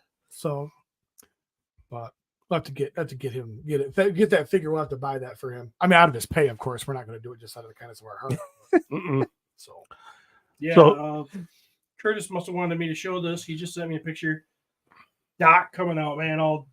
I love Doc. Oh yeah, it's I- man. and that's right. What up my they're alley, doing, you know, what they're doing with those figures, where it's got enough of the original Yeah, you look at it, you know exactly who it is. hallmarks of the character, boom. and then they update just a little bit of it, and they're killing it right now. They were like, hey, how do we make this figure that a 10-year-old loved? How do we make a 40-year-old love it? That's what you do. I mean, that's the recipe. You go 6-inch, good sculpt, all the accessories. And like I said, I wasn't going to do Joe, but the way they're dropping some of my favorites like this, man, it's going to be hard to stay away from 6-inch Joe. And then is it HMS? It's going to match your his tank. Anybody has a his tank's going to want to get that HMS. Is that what they're calling it? Oh, his mobiles. Missile. It's not the MM. The color scheme is that way. It comes with, I think it's a Techno Viper. And the figure fits in with the his team. Oh yeah, Mhm. the color scheme is all that. What is that? The HMS? It's the missile trailer. Yep. Yeah. Okay. Previously called the MMS. Right, because they'll release it with Hawk, I imagine, because it's the same toy. And Hawk originally came. And a vamp can probably pull it. Yep. So it's G.I. Joe. They have that reuse. Isn't it Cobra? Yeah. They did that. They swapped. Yeah. I mean, Tiger Force and Python Patrol are all based on that. They would take what would be a Cobra vehicle and make it a Joe vehicle. They'd make a Joe vehicle into a Cobra vehicle. It was the Sears exclusive his tank that came with an MMS. Yes. I believe it was the red. Crimson. Yep. The Crimson Strike Team or something. Yep. Yep. But the Hawk also came with the MMS. My original, the first G.I. Joe I ever got was a Hawk with the MMS when I was a kid. That was my Guys, first. we got to stop talking about toys. Pete, we're losing Pete. Yeah. He's fading. He's fading. I'm reading the comments trying to make sure we didn't miss anything. And then, of course, Tiger Force, Tripwire, and Roadblock. Which I like. Yeah. I'm not getting any of the Slaughter. The Slaughter sub. You say that now. The Slaughter's Marauders or whatever? Yeah. Isn't that what they called it? Mm-hmm. Trav had like a 6-pack of 35th or 50th or whatever in his booth for a long time. Mm-hmm. Well, I didn't get Barbecue. They've already done barbecue, right? Yep. I didn't get him. love barbecue. So I'm trying to stay away from that sub team, but I'm doing Python Patrol and Tiger Force. So the characters that are coming out in that, they're have you seen some of the renders? They're like the right characters, but they're different. Oh, right. So there's homages to different things. Like it's not Spirit and Freedom; it's Spirit and a Raven or a Blackbird. Oh, really? Yeah, that's interesting. And it's a name. So they're doing some little deep dives into different things, like different. Why would Spirit cheat on Freedom? I don't know. Freedom's his buddy. Maybe Freedom got shot by Cobra. We don't know. I can't deal with that. Spirit is Native American, indigenous. How do you say it now? Indigenous. In 1984, you say he's an Indian. Okay. Yeah. But his bird was named Freedom? Yeah. Okay. We all get the irony there, right? We absolutely do. It's great. All right. It was awesome. It's I loved him. He comes with smallpox infected blankets and moonshine. Great accessories. He was always wise. Yep. He always had freaking awesome. He could track anything. Mm-hmm. And he's the one that fought Storm Shadow, not Snake Eyes. Right. He always was. Well, you had to have someone talk, and he had to have that, stereotypical wise Native American speak.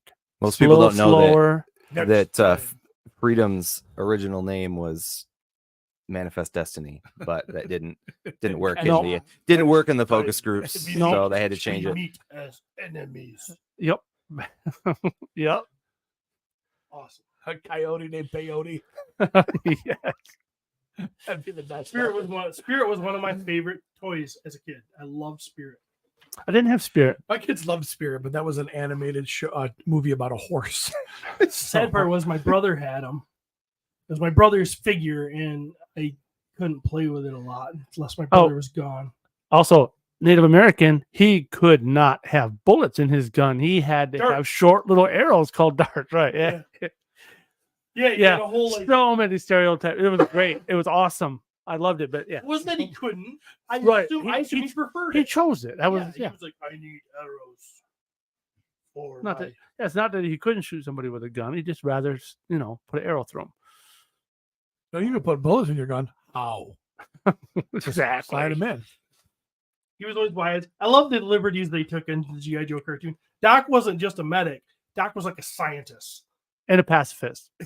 Doc, Oh no, it's Lifeline. Lifeline. Yep. No, Doc. Yeah, he would worked on like fighting the mass device and Mhm. you know, he was building shit and Oh yeah. I'm like, hey, he wasn't just a doc. He was like, he was eternally smart. He was the smartest guy they had. Yeah, it was awesome. All right, fun stuff coming from Hasbro. I'm all on board. I'm getting giddy just talking about it. But yeah, any other news that you guys want to talk about? Anything you got, Ben? I realized this week that I didn't pre-order the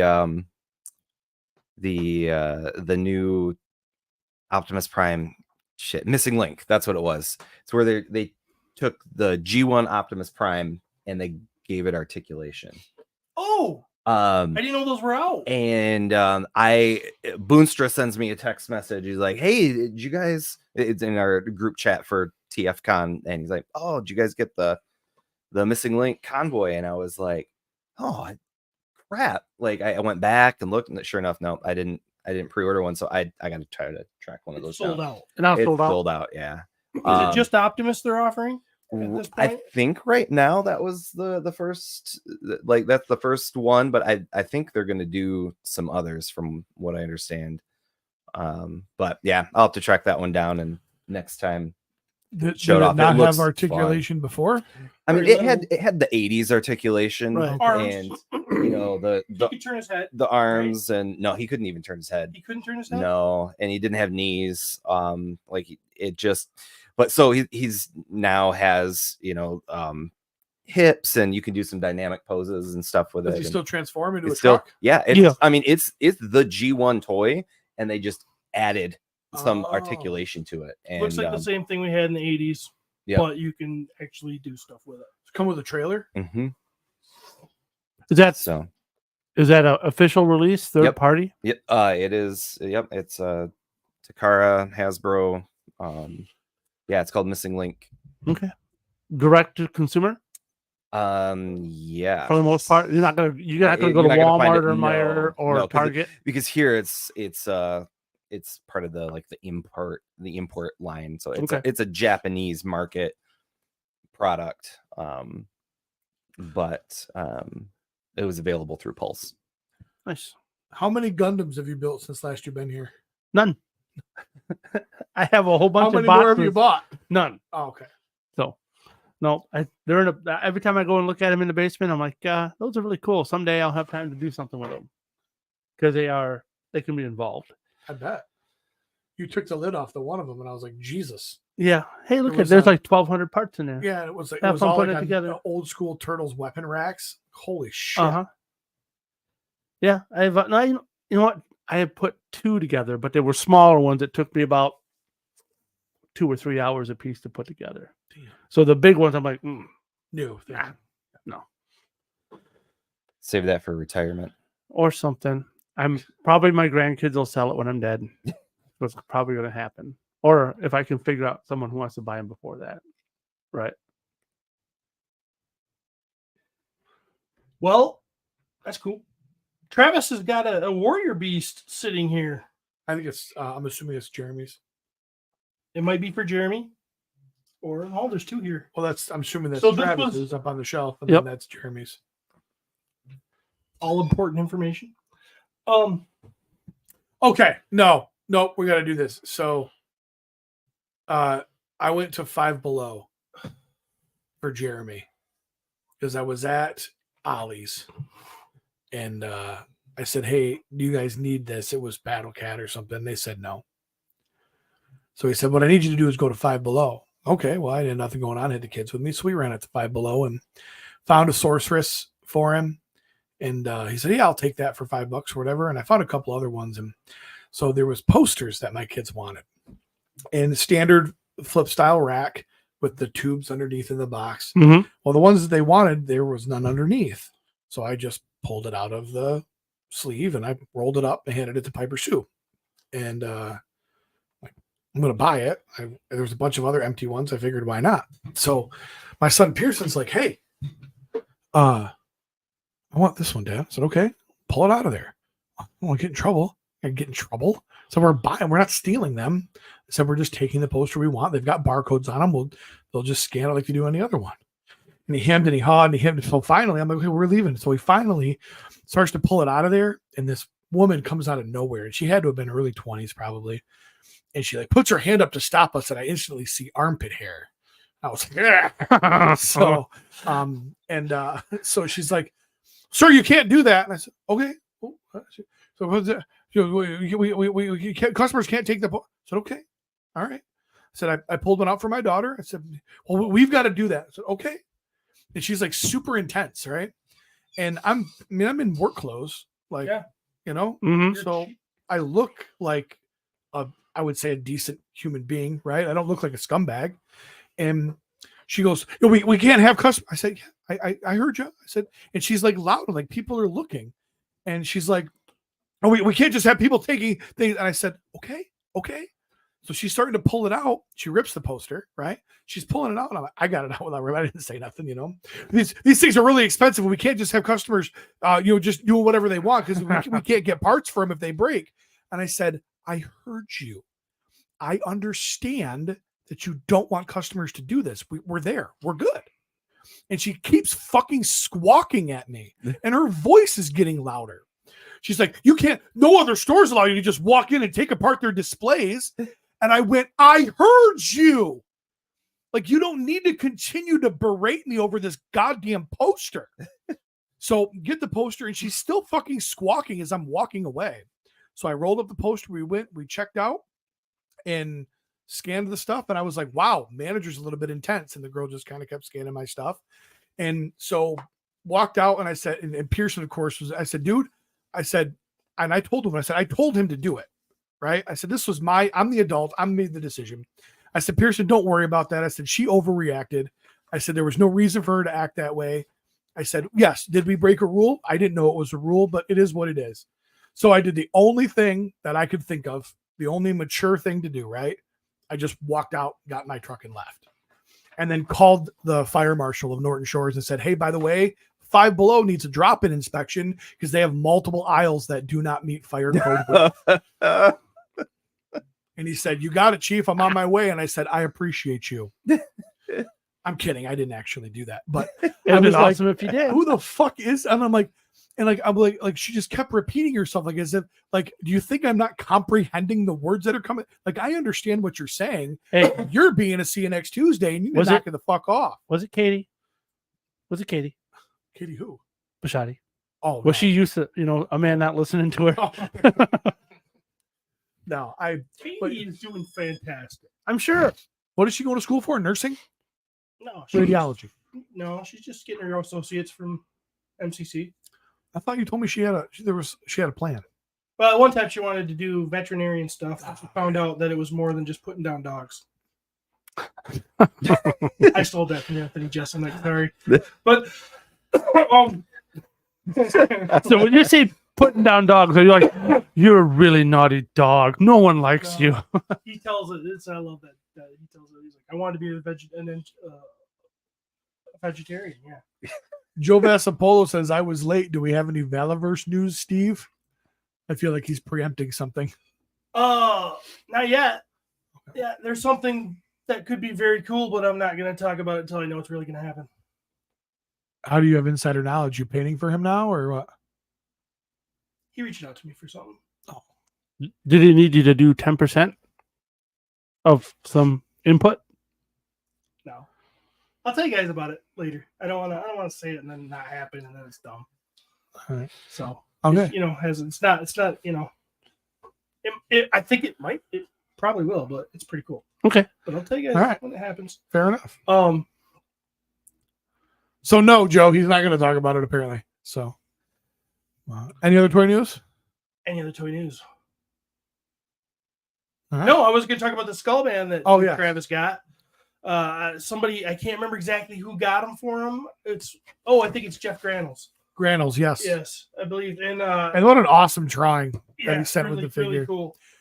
That camera's, remember, there's nobody over there to switch it, Steve. I know, I'm trying to get it over here. So do the... No, I was talking to Steve because he put it on the pedestal. I think it's still see it up there. Yeah. It's still in a decent spot. And that's So, a yeah, this was Zolocon exclusive, right? Zolocon exclusive Skull Man based on the old Warrior Skull Man. Beast Skull Man. I think this thing, Skull Man based on Skull Man. yeah, but this is a way cooler Skull Man than the original. It's Skull an Man. awesome figure, dude. Um, And it's great. I love how it's totally Four Horsemen, but it's the throwback, even with the logos and the lettering. You know, they used the old Skull Man, the old Warrior Beast stuff. Yep, It's Yeah. cool. I love it. I wish I could open it and play with it, but I can't because it's not mine. I did get one, but it's just not in my hands yet. Thanks to Len LaGuardia. But yeah, so I'm excited to get this. Just Thanks to Len for not having it in your That's what hand I or was for thinking. getting it for you. We were like, Yeah, I'm like, is he shitting on Len? Like, oh yeah, thanks Hey, to Len, I don't have it no, today. I was No, actually huge thanking thanks him. to Len Okay, for okay. securing me a Right. figure. if it came off like that, but no, I was actually saying thank you. I love how Len has a think- nice, full, luscious head of hair, but he still wears a bandana. He's not covering anything up, you know, he's like Hulk committed. Hogan. He's committed to the look. So Does he ride a motorcycle? no, I didn't think so. He looks like he could. he looks like he could. I think he'd be like, I don't know. Len's pretty. He's pretty cautious about things. I think he'd be like, no, that's. Do you think he's got do you think there's a tie rack, like a professional would have a professional, all of his ties laid out by color Yeah. on the back of his closet door, but his is all of his bandanas. You know what I mean? His wife lays out a shirt for him every day, and then he goes and picks the bandana that matches. I love that guy. So Skullman's a win. I guess that should take us into. Thanks, UPS guy. There we go. Anybody? Bill, you want to start? We can. This is I brought it when I when I was coming in today. I wanted to have something, and this is actually something it's a little older. What? Transformer Ben. How old is this? 3 or 4 years old? 3 or 4, yeah. Sorry, It's Ernest Siege. Vega says I've been on for 15 minutes. I haven't heard Ben talk once. Makes Mike Smith sound like a chatterbox. Ben's talked. Oh yeah, he's only been on for 15 minutes. He just happened. So anyway, I wanted to bring something that would interest Ben, and also I could maybe get Steve to pose. And this is the Jetfire Transformers Jetfire Siege War for Cybertron, and this figure is pretty awesome. It's not anything new if you're into the Transformers, but It looks pretty like cool. the articulation would be shit though. yeah, but It's not. I mean, it's actually. I guess it's actually got like a shoulder ball and okay. It's It's been laying here like completely like just flat like an old school Transformer. I didn't realize it So- had. this is a toy that I bought from Travis. Basically, when it came out, he bought it. He got it from retail or a lot or whatever, and then I bought it, and it's been in a box until today. So I had Ben open it, and yeah, that's what I got. What does it transform into? A space shuttle? A jet. Oh, okay. So I was just judging based on color that it was a space shuttle. yeah. The reason why I bought it was That looks kind because it looks of silly. to me it looks the most like the cartoon. yeah. It looks like the cartoon aesthetic, like an updated cartoon aesthetic figure. Yep. And the masterpiece Jetfire is amazing. But this is a really nice figure that if you don't have masterpiece budget. Yeah, I didn't pay a whole lot for him when I got it. He goes for a little bit now, but that's neither here nor there because I'll never get rid of him. I might not ever transform him. I'm looking at this page. There's 36 steps to transform it. It's honestly it's pretty easy. For as big as he is, and I mean he's got some really nice shelf presence. Hey, does anybody else want to watch Ben transform this thing? He just said it was really easy. Hmm. I'm looking at this instruction manual in front of me going, is it upside down? What the fuck? You Transformer guys have always surprised me. I literally, when Pearson was into these, like I bought them based on that big ass number on the front of the package. 12 or less, or it's not going home with us, Pearson, because I'm not doing this. Yeah, I don't 'cause have 9 hours of YouTube to watch to transform this guy. know, it's Did gonna he be get to a Dad. point where he do it himself, and then the Yeah. number got bigger? And then it was be like, we'll switch it back. Fuck you. So it's pretty cool. It comes Oh, with I don't like it in vehicle mode. Put it back. Actually, does have pretty good articulation. That's biggest. It's good looking stance like that. Biggest drawback is no ankle rocker, but Yeah. yeah, it's not bad. pretty cool. Comes with some accessories, some flame effects, some blast effects. So I like it. Maverick jumped in with something that nobody cares about and said, I think YOLO Park Premium AMK figures are the way I'm going to collect Transformers. See, this is why I knew it would be perfect. We got the poser over there. We got the expert right here. Oh, I take it back. Look at that. Steven is a poser. You know what that is? I mean, you just outposed him, but you know. He did, but I was afraid. I was trying to turn it down here. I didn't realize it. Oh, sweet. What'd you So just do? originally in the Easter egg. cartoon, he was a Decepticon. Oh, Wasn't he a friend of Starscream? Yep. Like He they and were- he and Starscream were scientists together, and He got lost on Earth for a millennia or whatever, and then the next time he met Starscream, Starscream's a Decepticon. He was a Decepticon, and then he decided he didn't want to be a bad guy. So that chest emblem flips. Oh, So it has okay. a- I was trying to figure out what he did. Yep, there's a little thing right there. You can flip it from instead of being a sticker, it's actually a little part that flips, which is pretty sweet. Curtis Ackerman with a super chat. Didn't know. Wow, Ben was a Transformers guy. I'm looking for a cool Defensor. Is there one out now or coming out that you'd recommend?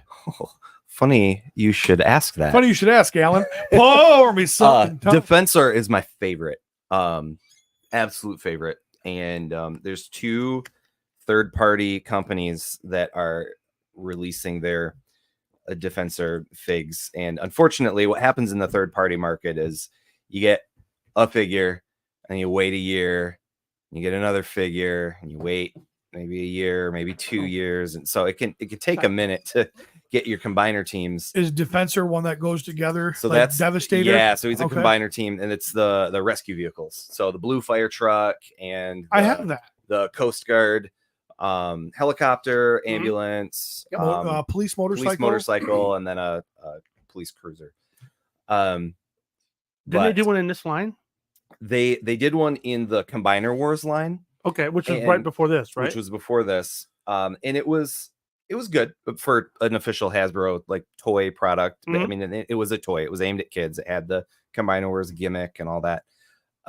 But third-party companies, man, X-Transbots and MMC are coming out with their versions, and got to look them up. I've got the first 2 figures of the X-Transbots, and they have more of the realistic vehicle modes, Mhm. and then the MMC is more of the toon aesthetic, and they both, I don't know which one I'm gonna wind up keeping, Well, or if it's just your favorite or character, keep you them might both. have both. I'll probably just keep them both. But yeah, if I had to pick one, gun to my head, based on the early renders, probably gonna be the MMC one.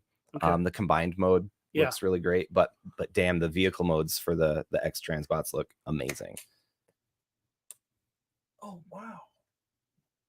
All that handwork works really crazy.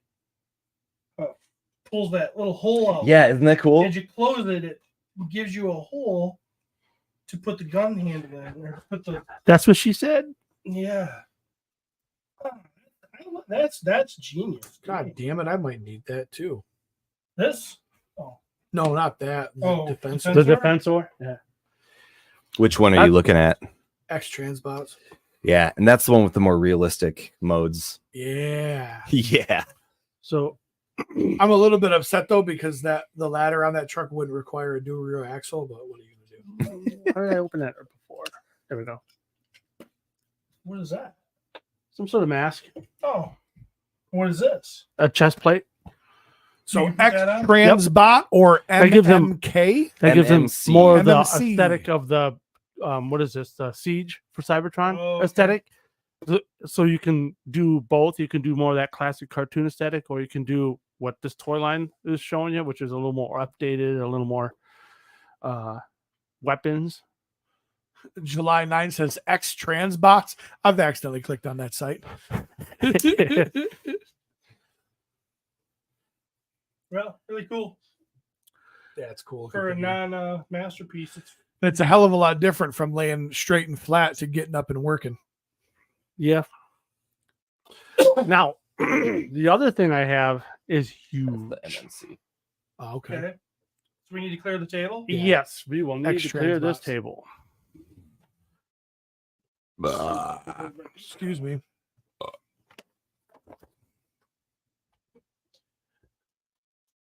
This box is about 20 pounds. Give that half. Jesus. It's a book? Yeah. Oh, it's Metaxas's new book. Yeah. This thing Okay. is, so this is the We actually had him on the show years back. We did. Yep, the Omnibus hardcover for the artwork of G.I. Joe. Artwork Oh, of G.I. man. Joe. And it's phenomenal. It's a Wow. beast. How much was Holy this? cow. This was 100 and There's my boy. yep. So it comes in an awesome, really nice packaging, a nice hard box for a hardcover book. Well, that isn't that. Here, let me It see the mimics box. the artwork on the front is from the carrying case. Yes. Yeah. Yep. So it does mimic that. And then yeah, this book it's massive. What the fuck? What the fuck do you do with this thing? This is It's like on the coffee table for people to flip through, yes, but you have to have like a 4-foot coffee table Right. minimum. and it can't be glass. No, 'Cause this is a beef. no, cake. you drop it. Yeah, yeah. Oh, and so inside the cover, I know you guys can't see this because Cody's not here because he sucks. It's essentially a photo collage of kids in the 80s holding their Joe with their Joe toys. birthday, Christmas. That is freaking That's cool. awesome. And then Duke. So this pointing was at me all- kickstarted. If you go to 3D Joe's and you go there and it's on their site, you can order it. And I want to say it was like $100 and some odd dollars, but it costs $25 or $50 to ship it because it's literally a heavier than brick. hell. It's a Yeah. brick, high quality paper. I'm just gonna flip into, and it's just and it it's has just a- what do you call these? The sleeve, the slip slip cover. Yep. Man, So, and then it's all just the artwork and it's all the information about it. And Steve, I know you're gonna love it. I do love it already. So Is it- some of these pages are I love it. gatefold, so you'll fold them out here, and it's all sorts of information. Rudat, It's just right? That's Yeah, Ron Ron Rudat. yep. So it's just packed full, and for the price, this thing was over 700 pages. So for the price, for all the information and all the artwork and the quality of the pages, You want to You talk cannot. about you cannot beat it. It might be my favorite G.I. Joe thing. I was telling in that message, I was talking to Steve about it. It Yeah. might be my favorite G.I. Joe thing. And I used to have all these toys. what a passion project for Metaxas. Yeah. How'd that happen? Sorry, the book touched the thing and started playing Book music. can't. Book can't do anything. Then you did it. I must have done it. Some. Oh, there's a ghost. But every piece of painted artwork, Carson was meticulous. I listened to an interview with him on a different podcast. Yeah. Trader. Guilty as charged. He got all the original code. Is it Kodachromes or all the stuff that he got to copy it because he wanted to make sure that the resolution on these prints. So he either had the access to the original paintings. He had the original Kodachromes or film negatives or whatever on almost everything. And the reason why he needed that is because when he blows up all of this artwork, you don't want to see the pixelation. So all the photos you look at are just super crisp. Wow. And it's just I sit there, I could just sit here for hours and just all the file cards are in here. So you can read every file card they ever had for the original run. You know, and it's all that box art. It's all is it Hector Greedo and there's a few other Earl Norm because he did some Did he do G.I. Joe work? he does. There's some in here. It wasn't. Yeah, I don't know if it's a whole lot, but he did do some of it. So it's just you look at all of it and it's just so fun. Like you talk about like scrolling Facebook as a time suck. Like you could sit in your living room and look at this and it's actually that. While your legs go numb. Yeah. So, Well, that's why you need the coffee table because if it's on your legs. man, this is really neat. Congratulations to Carson for putting this together. There's not anybody out there who wants to recognize the original people that brought this to life for us more than he does. He is an incredible historian. Yeah, it is super duper Yeah, cool. It is. Most of this is he'll if he has the information, he'll have the credits on the bottom. Like this is by Hector Guido. But then I mean, even as you get into later, right? Yeah. You just flip it and get That box art, Mutton Junkyard. God, look how evil that dog looks. Mhm. Oh yeah. Yeah. It's just it's I can't broken down gush. by year. Yes. Yeah. Awesome. Yep. And it's I mean, like I said, it's 700 and some odd pages. Like it's massive. The amount of hours that went into That smell. collecting all of this. That fresh print Jeez. smell. Like quality. Like the paper, like you feel the paper. It's This thing's legit. this is what I love.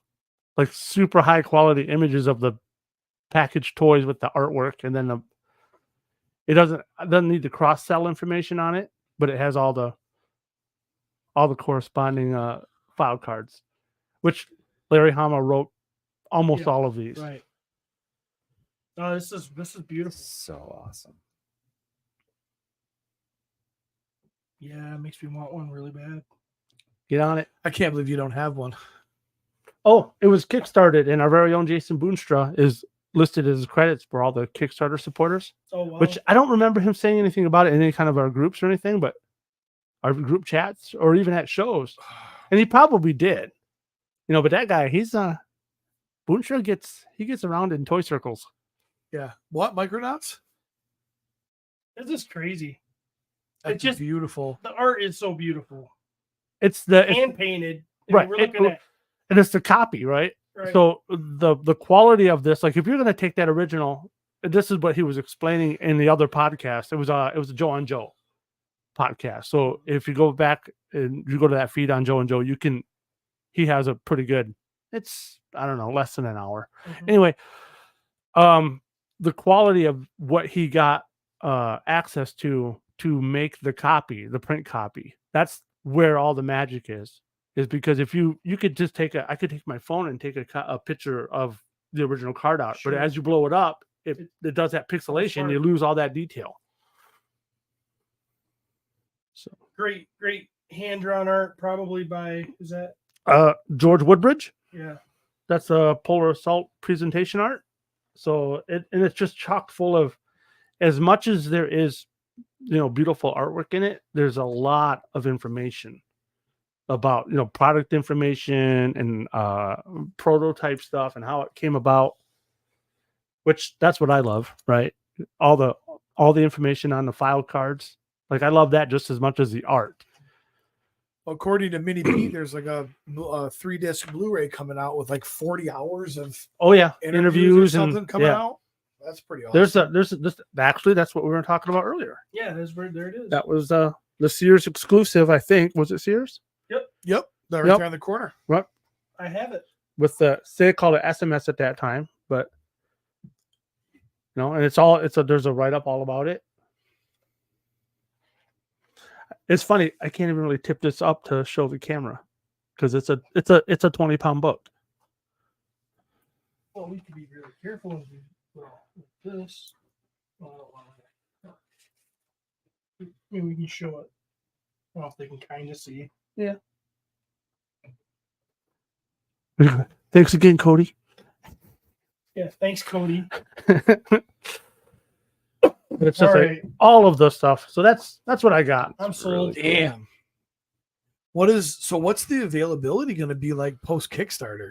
This isn't something when you're like, hey, can you print me 2 more hey, I need 3 more copies. Right. I mean, Yep. This is legit. So he had about 8,000 copies. 4,000 went to the Kickstarters, and there's somewhere in that number now left 4,000. The balance. Okay. But What's the post Kickstarter price tag? a lot, like $500,000 or $250,000 to For him to reprint go under to production. go reprint it. So it's probably, I mean, unless something unexpected happens. But you can buy this now. I'm sorry. Oh, yeah. I meant Or- what is the retail cost for the customer that the non-Kickstarter price? I'm assuming it's more. Oh, it's expensive. go on. See if I can get on there. I want to say it's like a 150, 175 Look it plus up. shipping. Look But it up even for- then, for I mean, for fans. this, If you're a big Joe fan and you don't know about this, or I'm impressed that he sold 4,000 copies on Kickstarter. Well, I think the Kickstarter price obviously was lower, Well, right, but right? even Because you then, had to get it funded. But yeah, I mean, this is but yeah, I don't know. you know, this feels like Like- $200 worth of paper. It's easily know? that. It's I easily mean, that. Probably holy more than cow. that. Jinx. There you go. Yeah, Crystal Ball. Card art. Crystal Ball takes a lot of heat because he's kind of a dumb character. But look at his art; it's awesome. he's got like pirate boots and a creepy mustache. It looks like mine. I love him. Looks like he belongs to the Village People. He is a macho man. Yeah, this is really cool, Bill. Apparently, Well- Joe on Joe's a great podcast. They actually talk about toys on it. We've been talking a lot of toys today. That happens. No, actually, you know what? They don't talk about a lot of toys. It's all about GI Joe. But yeah, if you're a GI Joe person, you would like that podcast. Is the guy host named Joe? Yeah, Joe Okay. Slepsky. Okay. So, oh yeah, he's a creative dude. Joe on Joe. So here, All right, 3D Joe. Yeah, that's pretty awesome. I love it, man. That is a chunk. Okay.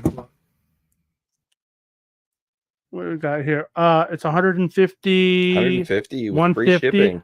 Well, they're doing free shipping. So yeah, it's 150 for the book. It's $30 for the DVD Blu-ray pack. Did you get that? No, I might go back there and do that. I think that'd be interesting as hell. That's one of those things if you want to just nerd out about that stuff. Did you get the art prints? Yeah, they're right here. That's one thing I would say if I was going to critique it is you got to be real careful Yeah. with Yep. folding up your gatefold pages. Yeah, you gotta be careful with those, or you're gonna have them all creased and. My wife was like, you let the kids play with these toys? You don't let them look at this book? I said, no, I'll let them play with the toys. I'll let them play with the Let them look at it as long Well- as you're turning the pages. right 40-year-old toys. I'll let them play with those. This book, no. It came with all these prints. These are the prints it came with. So this half of these prints Oh, wow. were selected by the By the backer's choice, and then these were the editor's choice. And they're all individual they're all prints. prints. they're all free of each other. I mean, they're not bound. Yeah. Oh, they're not together. bound up, right? you So you can frame can. it. Yep. You go get them matted and framed. And Oh, it's heavy wow. duty. It's like almost like poster stock or It's, whatever. it's legit for Or sure. postcard stock. Is that probably what I'm thinking? All right. So what did they pick? Oh, there's Spirit. Oh, that is so cool. Look at his gun with his darts in it.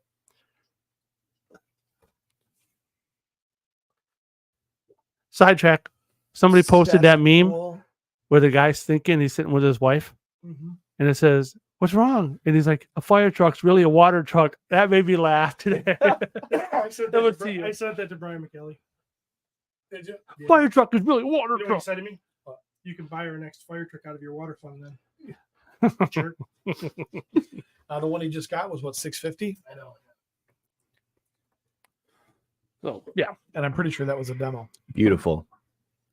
it's That's gonna be fun. I was not expecting this to be $150. I was thinking like 300. 200, 300. Yeah. Yeah, it came in that box, And and then that box was in a cardboard box, and that box was in a cardboard box.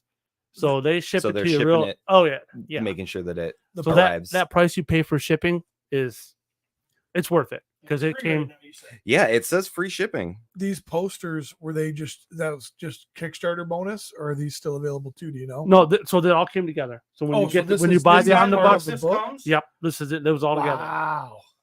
So I just paid the $150 Sad plus the part is- $25. Is I would be inclined to want to frame some of these, Mhm. but then I feel like then my book isn't complete. Right. My- But here's the Right. thing: for what you get, for the value of everything, I wouldn't necessarily be opposed to buy two. right? I buy 2 figures, and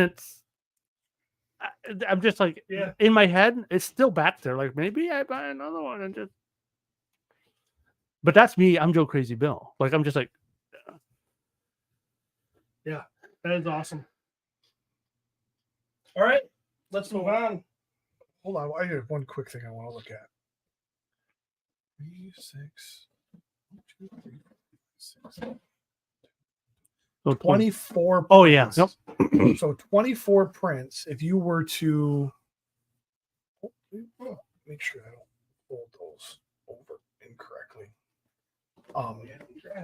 I mean, even at $5 a piece, that's $125 Just for the prints. just for prints. Just for the prints. Yeah. And then I it's mean- 700 pages of awesome. Jeez, oh Pete. Well, 712 or 7 some. It's crazy. Yeah, that thing's a beast. That's So, very cool. If you go right to 3djoes.com, it's got all that. It's the omnibus,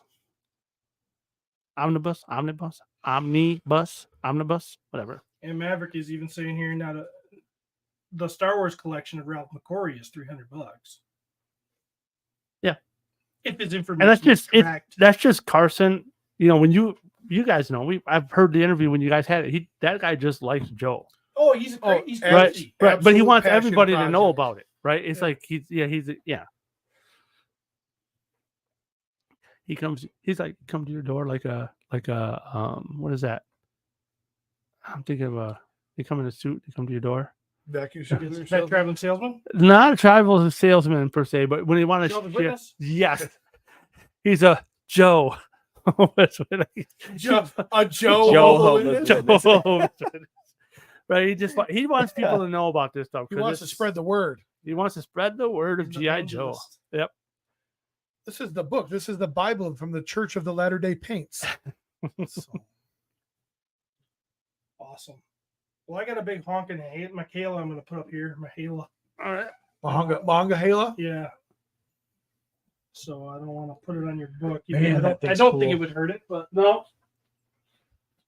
Oh, don't wanna do it. are we going Mondo, Steven? We're going Mondo. We're going Mondo, ladies and gentlemen. Well, lady and gentlemen.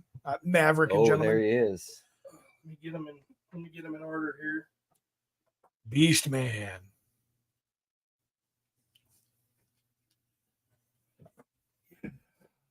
Holy shit.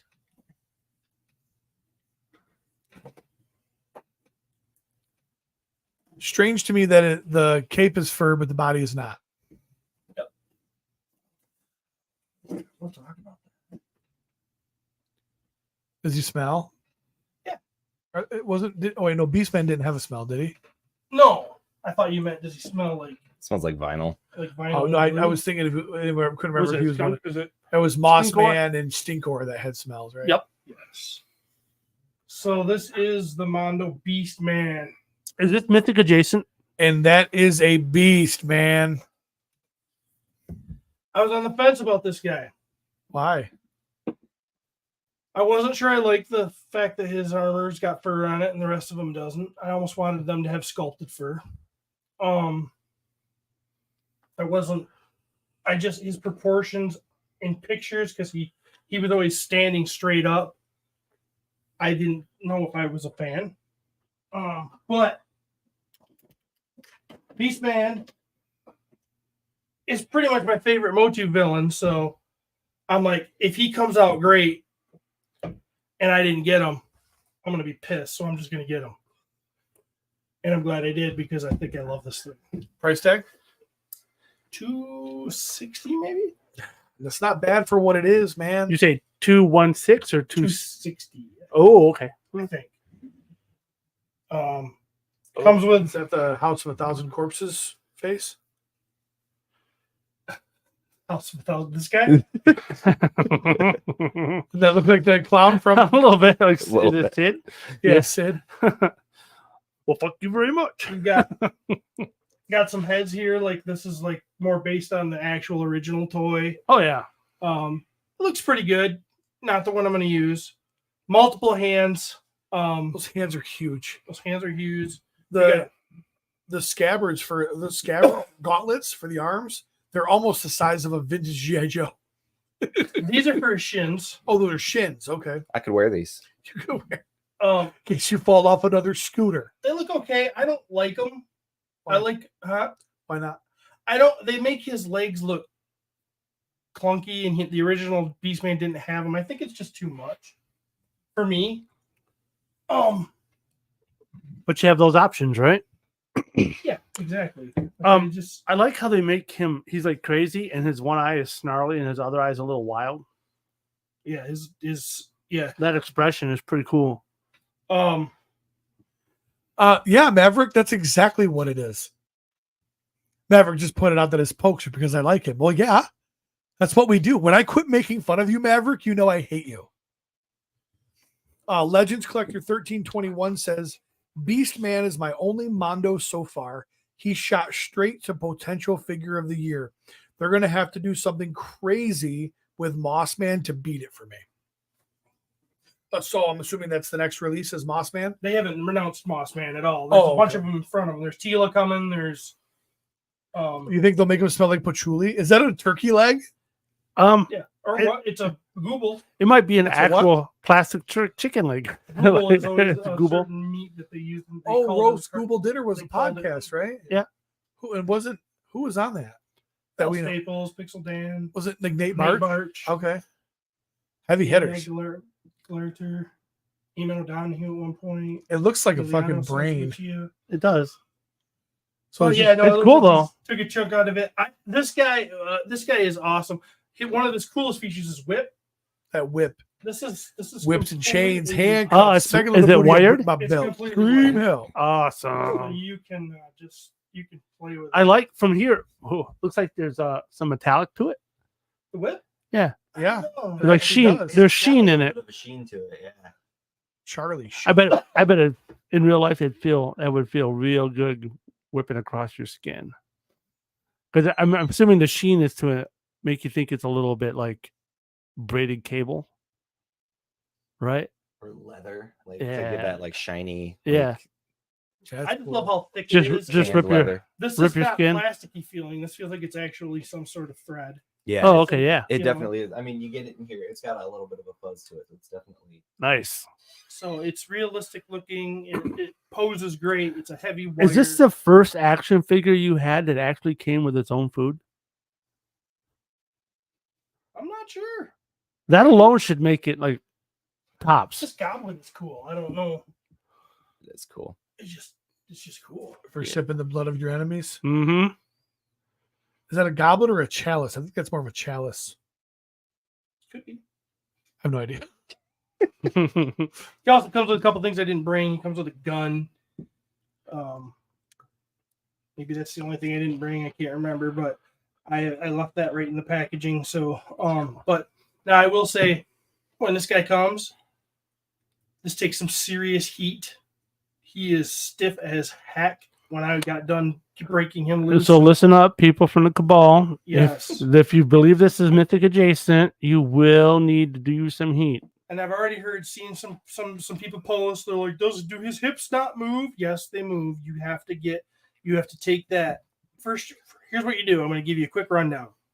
If you want to get this guy really going, and if you get a really stiff one, not everybody has had to do this, I don't think, but If you're lucky enough to get a really stiff one, that's Get what it she here. said.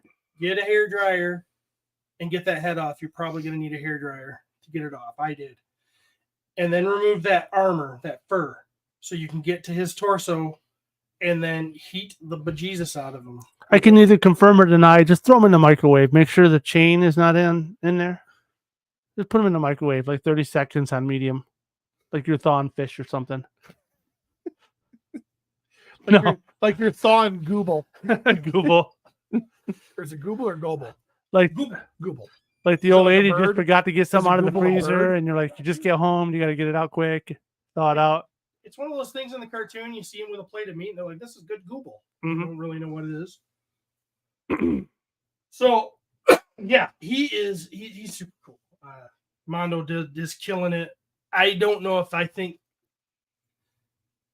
the cats were amazing. So I don't know if this beats the cats, but it's right there with them.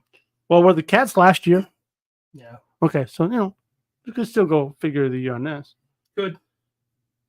Good. So that's a smooth joint. But probably plugging it in might be tough, but it articulates well. Yeah, once you get them free. Once you get it free, and I had a hell of a time getting that off. Because that's the hand that came on them. Yeah. And I swapped. When you Google, it just comes up the podcast. Oh. So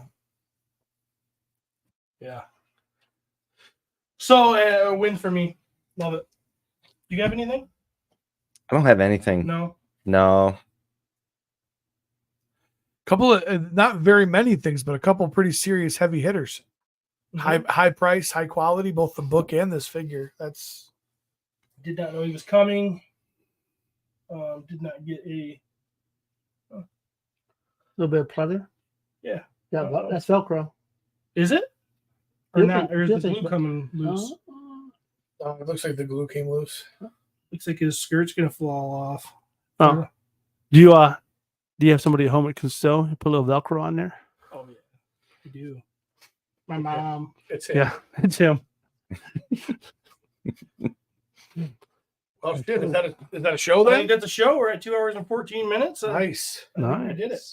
Well, we of course we always miss Jeremy and Trav and Cody, but Ben, Bill, thanks for stepping in and filling it out and You bet. actually giving people. It was fun. What is this? This is 2.0. Oh, it's the 2.0. It's been a while. I was like, all right. Oh, episode 310, a special guest. Thanks again for coming out. Hope you guys enjoyed the show today. We appreciate the interaction. Make sure you check out Shooting the Shelf tonight at 8 p.m. Eastern Standard Time on the Just Shelve It YouTube channel, where I will be a special guest. Stephen Bishotti, our host, special guest, Joe, and still, all these Joe. It's been a decade, Bill. Yeah. Bill Crazy, Joe, Scooter Shortmage, of course. I am Pete McCarthy. And until next time, we'll see you guys in the toy aisle. Also, check me out on Legion's Lair this week. All right. Now, nobody say nothing yet because YouTube's still live. So let me go correct that before we start shit talking Nav. Behind you. Fucking show. So stupid. Well, as long as people have been doing that, I answer to Joe.